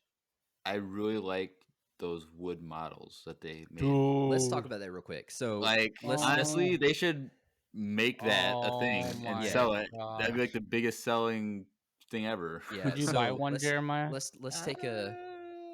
If you win the lottery, I don't know. Maybe if they introduce like a wood carved one, like hand carved type of thing that was all wood. I don't know. Oh, I'm just saying I don't know. So it's not a hard no. I'm saying I don't know. Okay. So let's go on a quick tangent. The closest yet we have yes to a toy that Jeremiah has ever said. That is true. So let's go off on a little tangent before we get back into talking about the vehicles. So I did not know this before watching this when it came out, and I watched this episode. So the vehicles, they had they used hardwoods like mahogany. They had templates, like that's the templates they used for the mass production of these plastic toys. But the templates were literally hand carved, like hand lathed out of wood, and they're beautiful. Like they show some pieces of this in the documentary, and it's like it's a freaking piece of art. Like if you think about all of the detail that goes into a toy, but it's just made completely out of wood. And not only that, it's not cut by CNC. Like this is not what they were doing. They literally had people in there by hand carving. Yeah, like it's insane. Like go Google it. If you're not going to watch it, just go Google the pictures. In fact, I'm going to, for everyone watching the video version, I'm going to try to pull up a picture really quick. Make sure you send me that picture if you find it. Oh yeah, I will. Yeah, it's really, really cool and probably very valuable Yeah, I'm actually not seeing the actual thing that we saw in the documentary. So, Jeremiah, I'll share. I'll save you the heartache of having to do that in post production. But like seriously, go watch the Okay, good. documentary and look. Keep your eyes open for that part because it's breathtaking. Like Yeah, it's it's so cool. it's art at its finest. It's absolutely incredible. So that's how they did the toys. Um, so they started doing these toys, and the Millennium Falcon was like I think they said it was like $24.99 at the time. 24.77, I think. Okay, It was. Oh so my gosh. no, When Drew, I saw that number, I was crying. Drew, do you know what that is in today's scale? It's over $100. Oh, So for which them, is like what it is now yeah, to like so buy for that. So them, I like guess that was expensive. Like think about you get this new action figure line, and then one of the vehicles is over $100. makes I sense. mean, it's pricey. So they had the more expensive vehicles. They had a Death Star playset that was really cool. They had a bunch. They had the X-wing and all The these TIE things. Fighter The Tie was Fighter, because when but they first had, they only had two ships: the TIE Fighter and the Millennium Falcon. yeah. Right away. And so they wanted to introduce some vehicles that would be more obtainable for the everyday, middle class America. And so what they decided to do was put, like we were talking about earlier, push the boundaries and get creative and see what they can come up with. So they had this genius idea of creating these micro machine vehicles that were we've seen various iterations of these all over different properties. Like we've all seen them, but it's like the one off walker or speeder or something or vehicle that you're like, this looks like whatever thing intellectual property I like, but I've never seen this before in a movie. And that was their thing. It's like these things existed just off screen. Off screen, you can Yeah. see So it was them. like, Or it reminds me of the modern day. If you go into like the Lego store, like the Lego sets, and they have like the tiny Millennium Falcon with yeah, like the minifig sticking out of like Luke or yeah, Han Solo. It's like a different ship that looks like it could be in Star Wars, but it's not, and yeah, they just like added in there because it was like the $10 price point, or like it was like or it was like $7 or something, yeah. like in It was a between. lot lower. So it was like a vehicle that you could get for your figures, but not have to shell out almost $100 Hmm. or a little over $100. Um, and so they did that, and it was really creative. And George Lucas actually loved the idea. So their whole idea was like, Which kind of surprised me. yeah, I was actually surprised when I heard that too. So they're like, hey, here's this snow trooper thing, and it was like over here, just off screen at the Battle of Hoth or something. Like, yeah, just use your imagination. And then all of a sudden, that gives kids a whole entire new set of things to imagine and play out stories with. And so Kenner was really good at that all the way through the original 3 movies. At like producing things and producing a ton of action figures. Like they almost every character, including a lot of the background characters in these movies, had a 3 3/4 inch scale figure, except for like Tarkin, which we mentioned earlier. Um, there were a lot of figures in this line. Like IG-88 had Hmm. one, and he had 45 seconds of screen time in Empire Strikes Back. But like they literally grabbed at everything because people were eating it up. Hmm. And then I think after Return of the Jedi, things definitely kind of died down a little bit. And George Lucas, they were like, hey, we got all these ideas. It was interesting because they even, I don't know if you guys caught this, one of the Kenner guys was like, we had a plan to do more of that kind of expanding the storyline stuff. And we had a whole thing related to the Clone Wars. Hmm. Oh yeah, yeah. Did you remember that? Yeah, And that's they showed some stuff, and I was like, this is super weird. Like it's weird looking, but they were like prepared to begin expanding into the Clone Wars. That's cool. which is really cool because that's literally like one It sentence. potentially might have gave George the idea to do that as well. It might, yeah. You never know, but like it's possible. Because like that was something briefly mentioned by Obi-Wan in A New Hope. Yeah. Like it, Yeah. that's all we really get. And so I thought that was really cool. But George was like, "No, I want to take a break. I'm winding down. I want to let the whole let it property rest. just let it rest." So then you enter into a time period, late 80s, early 90s, that a lot of people refer to as the dark times because Star Wars kind of falls off the map. And there's not a lot of interest. I mean, we know that because like that was the reason the expanding universe was kind of born. Like that was part of the catalyst that, brought the expanding universe to life, with the Thrawn trilogy and some of the other novels in the mid to late 90s. Because there was nothing. There was no Star Wars at the time. People were kind of, chilling out. Star Wars was beginning to fade. And something really unfortunate happened to Kenner. And they didn't pay. They missed a year, so they got bought out. They were doing pretty bad as a company. Hasbro bought them. Yeah, I was gonna say Kenner wasn't the one that didn't pay. Yeah, wasn't Hasbro one of the companies that said no originally to Star Wars? Yes. Yeah, so then they bought Kenner. Yeah. Well, because the people from Hasbro were like, this is a perfect opportunity. We're going to buy Kenner. They have the rights. Like, we're going to capitalize on this. And so they buy Kenner. They forgot to pay. And they didn't pay. One of the years, they didn't get that $10,000 that we talked about to Lucasfilm. And at that point, they had a contract, and it rendered it void, null and void. So yeah, keep in mind, we didn't mention this really, but the original contract was. Oh yeah. Was it 90% or 95% of the 95%. 95% of the profits went to Kenner. Yep. And 2.5% went to Lucasfilm and 2.5% went to Lucas himself.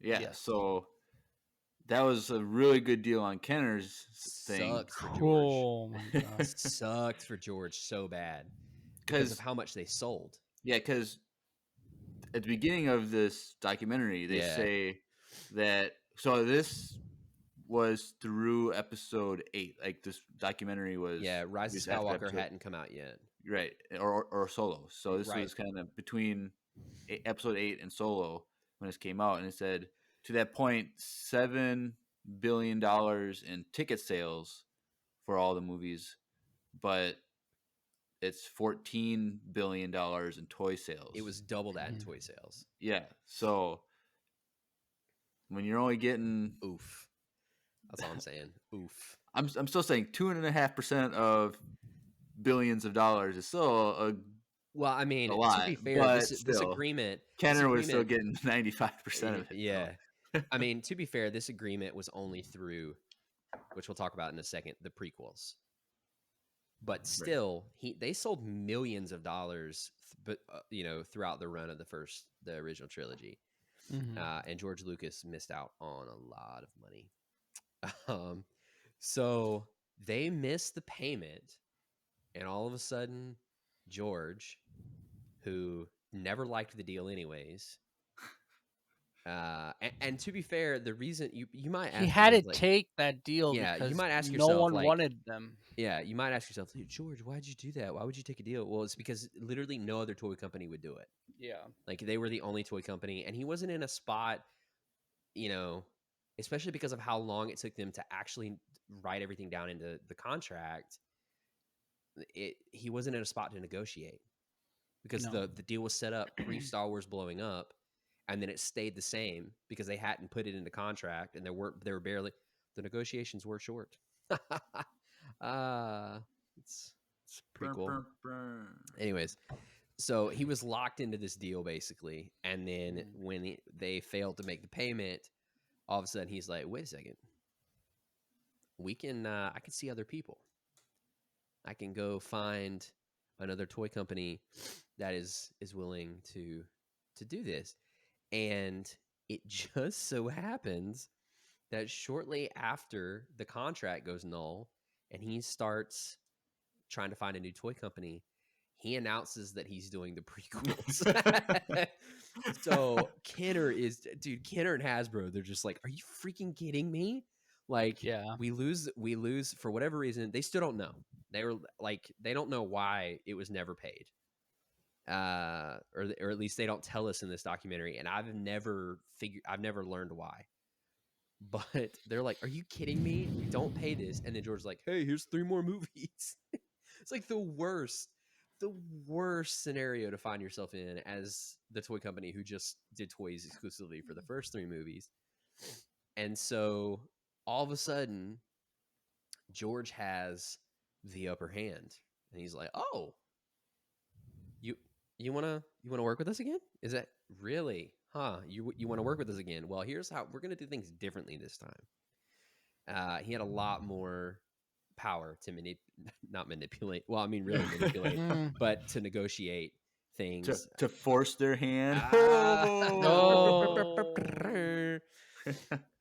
Yeah. So they actually affectionately refer to it as George's revenge because he ended up getting like 18%. 18%, yeah. Yeah, and Kenner and Hasbro were like, dude, I don't even know how we're gonna make a profit because of how much he's taking. And this was before the prequels, so they were like, we kind of stepped out on good faith in hoping that this was gonna be a good movie. That's the best part. I just love how Drew laughs. And then, well, the Phantom Menace comes out. Well, no, they got to see it before it came out. Oh, that's right. That's right. Yeah, they went to a pre-showing, and the dude from Hasbro was like, the CEO of Hasbro was like, "What the heck is Jar Jar?" Yeah, he was like, "What have we done? Is this a mistake?" Because like, so I think a lot of people who listen to this podcast and a lot of Star Wars fans in general look back on the prequels very fondly. I do. Now I do.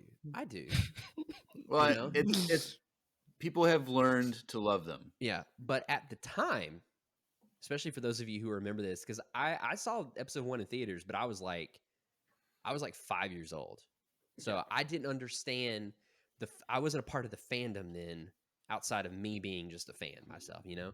But for those of you that don't know, the prequels were not received well. No, it's similar in many ways to the way people receive the sequels, except the sequels are much worse. So I'm just gonna leave that there. Oh god! But I will say, people are going to the theaters for Star Wars, and like, let's be real. The episode 1 is very politics and economics heavy. mm-hmm. Like, as an adult, I understand it. And I'm like, oh, this makes a lot of sense. Like, that's why they're fighting. Oh, cool. Like, I know what a trade blockade is now as a 27-year-old. Well, but like, as a kid, I'm like, dude, we're like nerds. The lightsabers. Yeah, but we're like diehards too. That's why we understand. That's true. So. That's true. And I've read Plagueis, so I'm like, oh, he was doing all this stuff behind the scenes. It's super cool. But like, yeah. When it came out, people were so pumped for the Phantom Menace. It was similar to The Force Awakens. Like, lines are out the door. People are like, the theaters are selling out for the midnight showing. Force Awakens. And like, all of a sudden, this movie hits, and they're like, this isn't good. This isn't the Star Wars that we got the first time. And it is interesting because one of the guys that they interviewed was like, yeah, I think there were some different people pushing some buttons at Lucasfilm that time, and they definitely hit the wrong buttons. And I was like, oh, sounds a lot like the sequel trilogy. Well, and but that I one, ain't gonna go they there. didn't know what buttons to push, but That's true. So anyway, needless to say, this was the first time that Star Wars kind of failed, and the merchandise sales very much reflected that. Well, but before the movie was released, Hasbro made a bunch of stuff, and they had displays in every store. So it looked I remember really those displays. Me dude. too. Yeah. I do, and they were freaking amazing. They're so cool, and it made everyone pumped, and they were selling like crazy. Yeah. And then the movie came out. Yeah. And then all of a sudden, no one wanted Jar Jar merch. No one. No, I still have a Jar Jar sealed. Yeah. Actually, Yeah, you're never gonna get anything for that.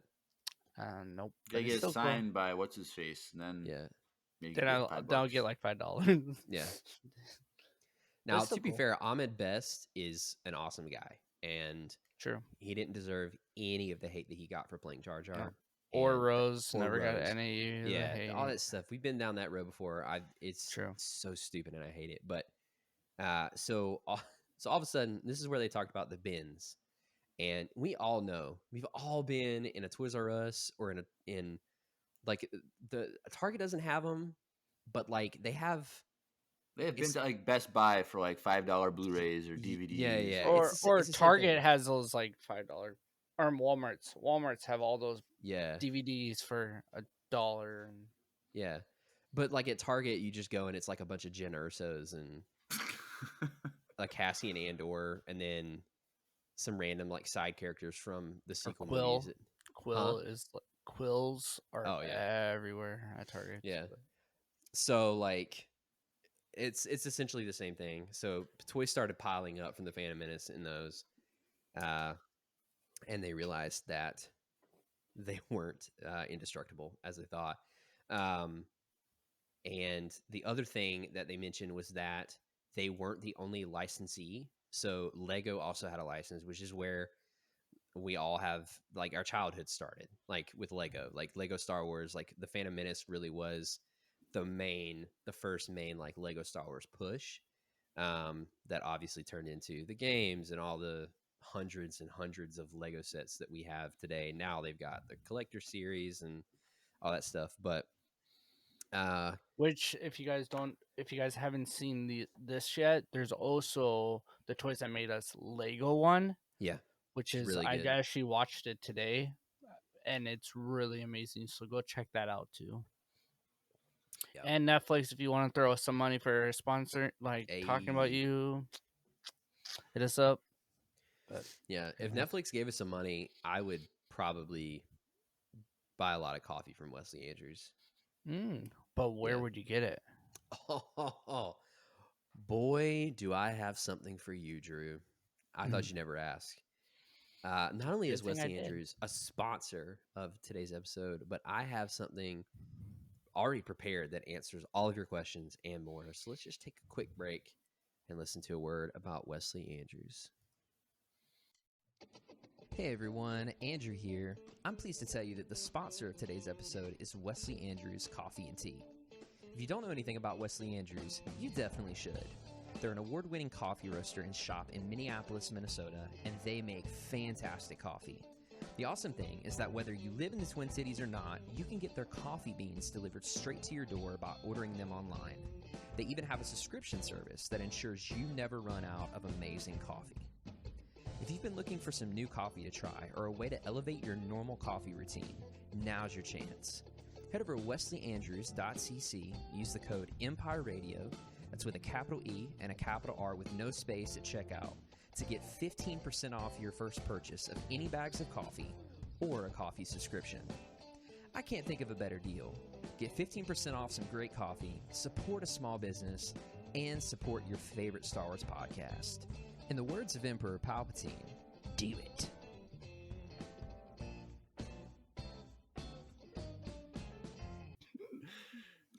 Do it. Yeah. So anyways, one more quick note. So it's kind of the rest is kind of history from there. One more interesting note is that I don't know if you guys ever realized that like every time there's a new Star Wars movie or a new show, put out all the new figures, there always seems to be like a refurbished line of like the classic figures in some way, shape, or form, right? There's always like a Return of the Jedi Luke, a New Hope Luke, here's a Vader, here's a Boba Fett, here's a Boba Fett. They always did like I think up until recent years, I don't know if they're still doing it now, but like for a long time, They literally, like right now, the 3 3/4 line, they're doing everything. Like yeah, Luke from Jedi, they have. I mean, they just did this. All right, this is the newest 3 3/4 line, right? The the Maul from Yeah. Clone Wars, but on the back of it you have Leia from Cloud City, you have a Boba Fett, you have Quill, you have a Jawa, and you have Rex. Yeah. So it's like So they're they always gonna do it. they do that intentionally to specifically for collectors and for people for nostalgia. And they say Kenner on them. Yeah. They still say Kenner. And they even have though the it's same Hasbro. card style as the original figures. So like the reason that is the case is because they're doing that intentionally to hit nostalgia and to also play into collectors and make more money off of you, because not everybody wants like freaking Captain Rex but with a jetpack and an extra blaster that he never used in the show, or like, you know how the toys are. It's like for the kids, it's like, here's Ahsoka, but she has she has 4 lightsabers, a jetpack, and a blaster rifle, and it's a play set. It's like, what is happening? I'd love to see that in the live action stuff. But then, really quickly, that's pretty much it for the Kenner story line. I would highly suggest going and watching the episode, because there's obviously a lot more detail than we could go over in the podcast. The rest is pretty much history, but that's kind of the main story of how Star Wars toys got started. But does anyone remember the Star Wars Transformers crossover? Unfortunately, yes. No. Okay. So Hasbro did, what year was this? I think 2000. I want to say like 7 or something like that. It had to have been the mid 2000s, because that's when everyone was like, oh, okay, the Star Wars Transformers started in 2006. So you were close. You were really close. Drew. Oh, I was so close. Yeah. So this is a line where they took ships from Star Wars, and because Hasbro still owns Transformers, they're like, what if we did? People, kids love Transformers. Kids love Star Wars. Why don't we just take them and just smush them together and see what happens? I will say, as a concept, it's pretty cool. It's pretty cool. Yeah. As like a novelty. But well executed, ? Not really. So, for example, one of the deluxe playsets was a Millennium Falcon. It was the Millennium Falcon. But because it was a larger Transformer, it split off into 2, and you had a Han Solo robot and a Chewbacca robot. You have Darth Vader's the Darth Vader TIE Interceptor Advance. He turns into a robot Darth Vader, and one of the wings is like a shield that he uses with his lightsaber. You had and there are different versions. There are multiple versions of some of these characters too. For example, you had a clone turbo tank that turned into Commander Cody. You had Darth Maul, his Sith infiltrator, turned into Darth Maul robot. Anakin, they had an Anakin one with his starfighter. They had an Obi-Wan with his starfighter. They had a Mace Windu one that fell. What? Just fell off the. Oh, boo, boo! I didn't get that either. I was like, what? They have a Luke Skywalker that turns into an X-wing, and they had General Grievous was his like circular mono wheel thing. So if you're interested, if you're just looking for something interesting to look at, go search for Star Wars Transformers. Also, how much are those going right now on eBay? Huh? That's the question. How much do those go for on eBay? I can check. By the way, they had a Darth Vader that was the Death Star. That's pretty cool. Yes, That's I remember that. I remember that one. Pretty cool. Let me for those of you that want to know, let me check. I'm gonna go. They had a clone trooper that was an ARC starfighter. Star Wars Transformer. Let's see. For everyone who wants to know, they have Darth Vader, TIE Advance, $40. Oh, Drew, Slave One turns into Boba Fett, Yes. $40. Jeremiah, if you were trying to give me Wow. something for Christmas, there you go. The Death Star transformer that turns into Darth Vader, sealed in box, $100. Pretty cheap. They did have they had a Arc 170 Starfighter, but it had the blue paint job with the mouth on it from the 2003 animated Clone Wars, that gunship with the mouth. But it was an Arc Starfighter. They had one of those. So yeah, it was weird. It was kind of weird. It was a lull time. Yeah, it was definitely a lull. They needed money. But the thing is like they came with little minifigures of the person that you could put in the vehicle version. Most of them did. Oh. But then the Transformer would turn into them. But it wasn't like, you have to understand, it wasn't like Obi-Wan or Mace Windu or Darth Vader. It was like the robot version. Like it was a robot. It was like Transformer, and then also adding like a Power Ranger Megazord feel to it. Yeah, but then it was like they had kind of humanoid features, but it was like they were still a robot. It was like it was like if you took Optimus Prime, but you were like, "Hey, we need you to look like Anakin instead. You need to look more human." And it was, anyways, it's kind of weird. Yeah, but do you know what's not weird? Never. Well, I wouldn't say never, but most of the time, voicemail time. True. But sometimes it is weird. That's true. Let's transition over there and listen to this week's voicemails.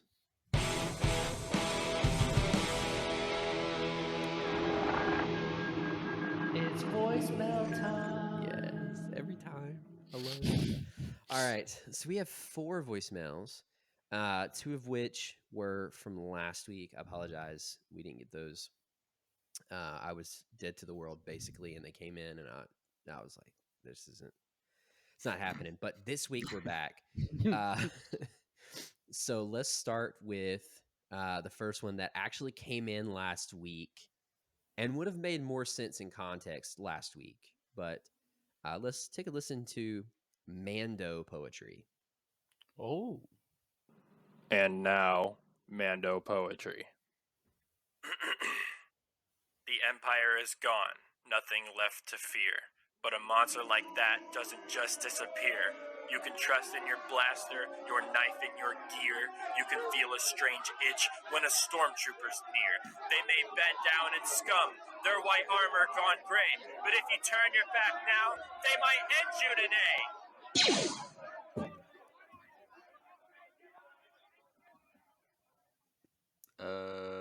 So, were they booing? I'm not entirely sure. It's a comedy club, right? And so the crowd is booing, and he's being booed off stage. But did he die? Someone got shot. I think he shoot the one that died. No, because that was a rebel. Or did he shoot the person that was booing? I don't know. I don't know what's happening here. But I will tell you that the audio is dope. The poetry cinematic universe is expanding. True. It is, and I'm here for it. So, yeah, I'm not sure what's happening in that universe, but hopefully next week we'll find out. We'll get an update. All right, let's move on to a voicemail from Sky King. Hey everyone, it's Sky King from the Discord. I got a joke, a comment, and a question for you guys today. Joke submission already, joke, huh? What do you call some funny memes about our main man Danga? Dink our memes. Okay. All right, and also in response to last week's episode, don't make our man Jeremiah watch the holiday special. Don't torture him like that. Okay. Like that. It's so bad. That's just horrible watching. Don't make him do it. Lastly, a question for you guys. What about the droid attack on the Wookiees? That is a serious question. It is. And it is a question that is always to be met with the utmost haste and urgency and attention. Because they only sent Yoda and Luminara to Kashyyyk. You know, Mhm. what would have happened if they sent more or someone else? Like, you never know. You never know. But they did send Yoda, and I think that speaks volumes to how So important how they thought the important it Wookiees were. was. Yeah. True. So Considering the High Republic, we have no idea where Yoda is. So he's probably hanging with the Wookiees. Yeah. That's probably where he is. He's at a spa in Kashyyyk or something. probably. So yeah. Thank you for sitting in, Sky King. And thank you for your weighing in on No. me having to watch the holiday special. So, Just wait. uh-oh. Oh, you think this is over, Jeremiah? Oh, no. Let's transition to a voicemail from Lucy. Ooh, Lucy. The fourth voicemail from Lucy, and hear what she has to say about you watching the holiday special. Oh, get ready. Hi everyone, it's Lucy again, back for my fourth voicemail. May the fourth be with me. By the way, Jeremiah must suffer with you on the holiday special stream. Yeah. Anyways, I'm leading a club called the Star Wars Society at my school, and I'll definitely recommend this podcast to everyone. Hey. Do you have any That's tips cool. on how to make a successful Star Wars club? I'd love some advice to make it as fun and engaging as possible. Also, if you had to choose, who would you want as Ahsoka's love interest and why? Oh boy. I personally think Ahsoka and Rex would be incredible given their friendship, but I know a lot of people like Luxoka or Anasoka more. Are any of you fluent in Arabesh? I studied it over the summer, and it's really helpful and interesting now that I can annoy my family by pausing whatever we're watching to excitedly read building signs. Extremely belated congratulations to Drew and his family. I hope everything's going well with baby Miles, and you train him well in the ways of the Force. Happy podcasting. May the Force be with you. All right. That was Jeremiah. only a minute? Like, that's like I'm a telling you, lot of that's content in a minute. Extremely well said, extremely well spoken, and well written. Always a pleasure, Lucy. Amazing. Thank you for Yes, sending that Lucy. in. Thank you for supporting our decision to make Jeremiah watch the holiday special again. We'll see what happens with that, but I have high hopes. I Yeah, we know. So first of all, it's so cool that you're starting your own Star Wars club. That is awesome. That's is pretty super sweet. Cool. My advice, so you're all there already because of Star Wars. You love Star Wars. That's established, right? So just listen to us in every single. No, just I mean, kidding. you every could. meeting. Just listen to us. But That's the whole meeting.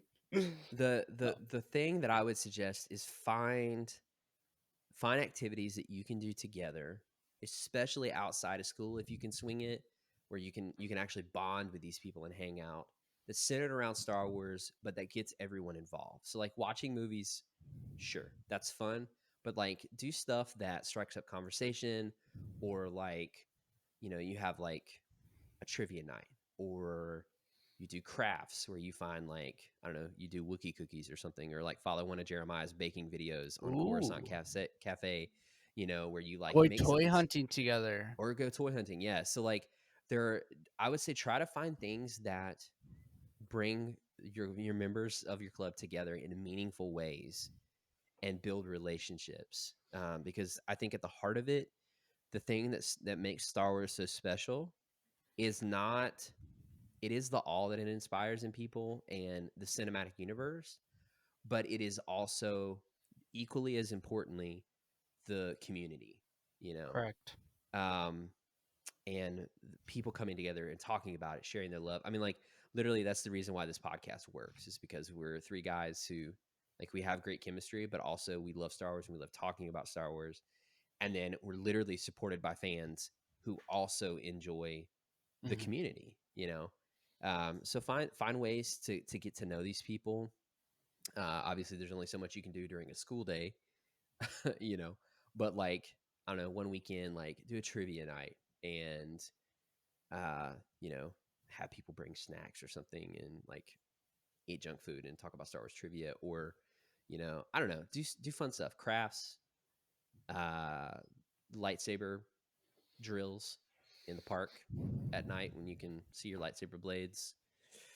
Don't vandalize things though. That's not good. No, don't do that.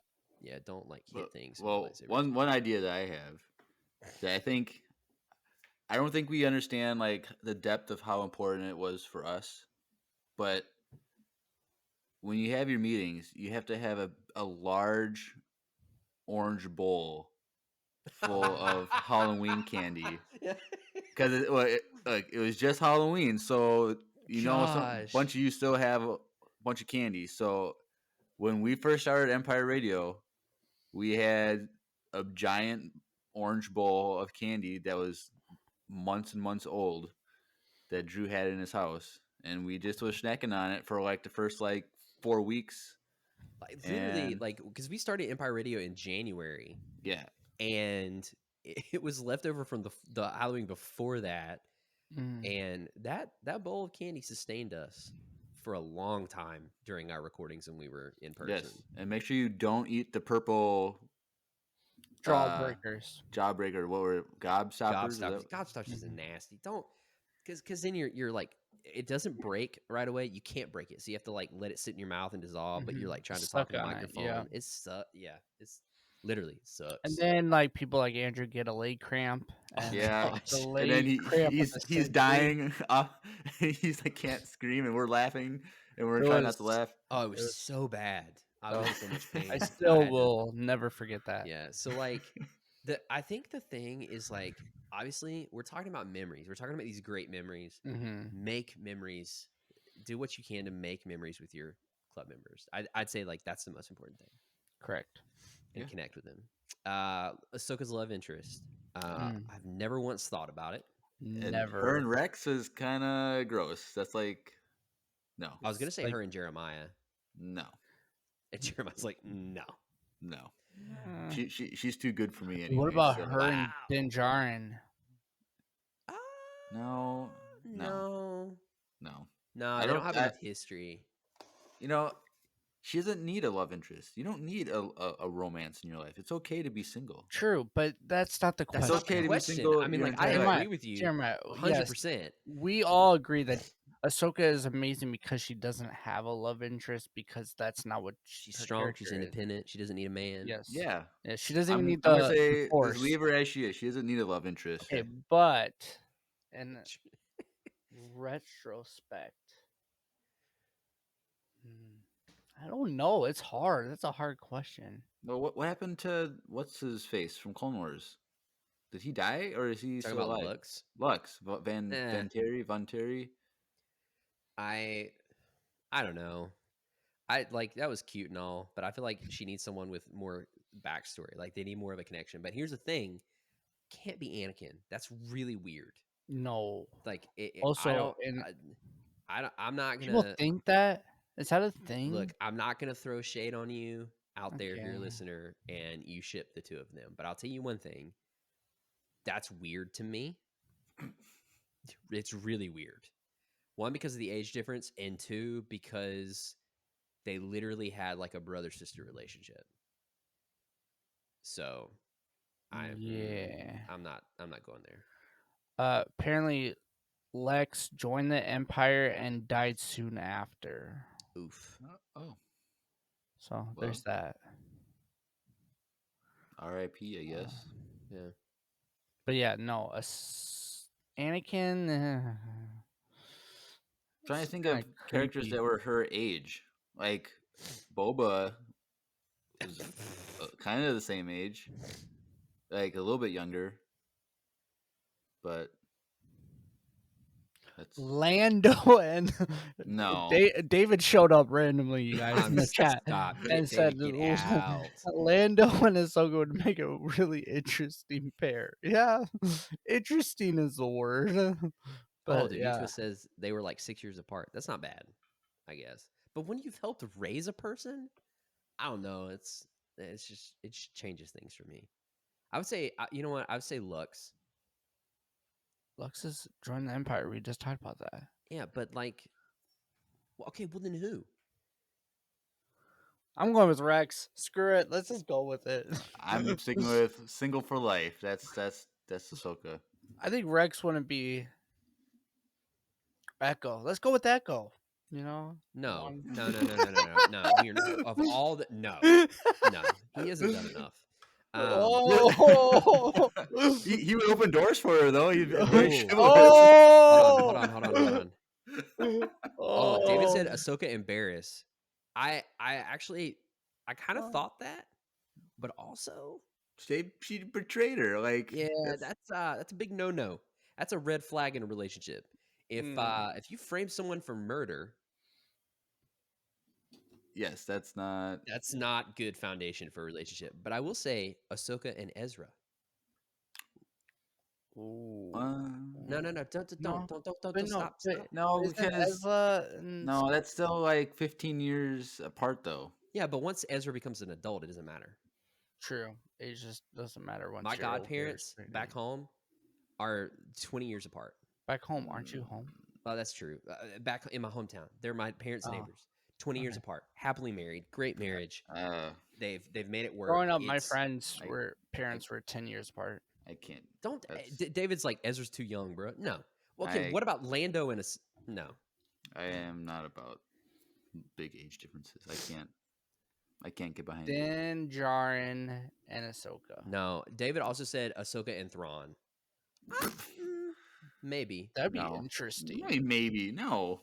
Be interesting if Thrawn turned his ways. Ooh, Thrawn is. I don't think he's capable of being in a relationship though. He's too analytical. And she wants to be independent. They might be really perfect for each other. That's true. That's true. Distance makes the heart grow fonder. Yeah. They're just never together. I don't know. Oh, I'm sorry. I didn't know Lando and Ahsoka are the same age. Whoops. Oh, I'd see it. I think it'd be cool. Interesting. But then Lando is going to cheat on her. Let's be real. That's true though. Yeah, Ahsoka deserves better than that. All right. So Anyway, we're anyways, spending way too much time on this question. Yeah, Was- so- anything good- else, Lucy? It What was was a good voicemail. No, that was and it, that Thank was it. you So- for Miles is good. He got me sick last week, but I'm not going to talk about that. But he's doing good. Yeah. He's so what did we 13 learn? pounds. Jeremiah has to watch the holiday special. correct. Make connections with your club members and do things that bring people together. You just heard the conversation about Ahsoka. We're not doing that again. And Nope. Miles is good. Yeah, There's a 13 recap. pounds. Wow. Big old boy, wearing 3 to 6, and he's only 2 months old. So Wow. You've been That's you've been hitting that smoker up a lot, feeding Miles, huh? Said every actually, day he gets ribs. Yep, steak actually, just pure steak and salmon And milk. That's all he and eats. milk. Yeah. All right. Let's move on to our final voicemail from Andy. Your brother? Hey, my name is Andy, or AndDaddy11 from the Discord. I started listening to the podcast from the beginning a couple months ago, and I just finally got caught up, so I figured I'd leave a voicemail and join the Discord and whatnot. Hey. I just want to say thanks for putting out great content. Helps me get through my long days at work, and yeah, keep up the good work. Y'all are doing great. All right, Thanks Andy. so much, Andy. Are He you just sure joined that this past wasn't- week, so he's been Sure talking that's a not little your bit on there. brother? He's a cool guy. Huh? You're sure that's not your brother? Yeah, I'm sure. That's I awesome. don't Thank know. you. That's Thank cool. you for those kind words, Andy. That's really nice of you. That's And I'm all caught up in 2 months. that is quite the feat. Good job. This is episode 113, I think, tonight. Yeah. So hmm Wow. That's awesome. You must be able to listen a lot at work. I listen to a lot of podcasts at work, actually. So Because I will say, we average, let's just say 2 hours an episode. mm-hmm. That's 226 hours almost of podcast content. It's a lot. Yeah. So if you work 40 hours a week, you do the math. It's like goes pretty quick. it's like 6 weeks worth of content straight Yeah. during your work week. Said So 2 I don't know. months ago. That's actually not bad, actually. Yeah, now he's probably bored at work. Well, now he has to. Have you listened to the old ones? The Oh, Mandalorian Mandalorian podcast, the podcast? Clone Wars Save podcast. Go Yeah, check they're- out those. They're up. They're still up. We need to bring them over. Nah. Andrew's like, I'm not doing. That's a lot of work. Yeah, that sounds like a lot logistically. But anyways, go listen to them. They're still on Spotify and Yes. everywhere else. So Yeah.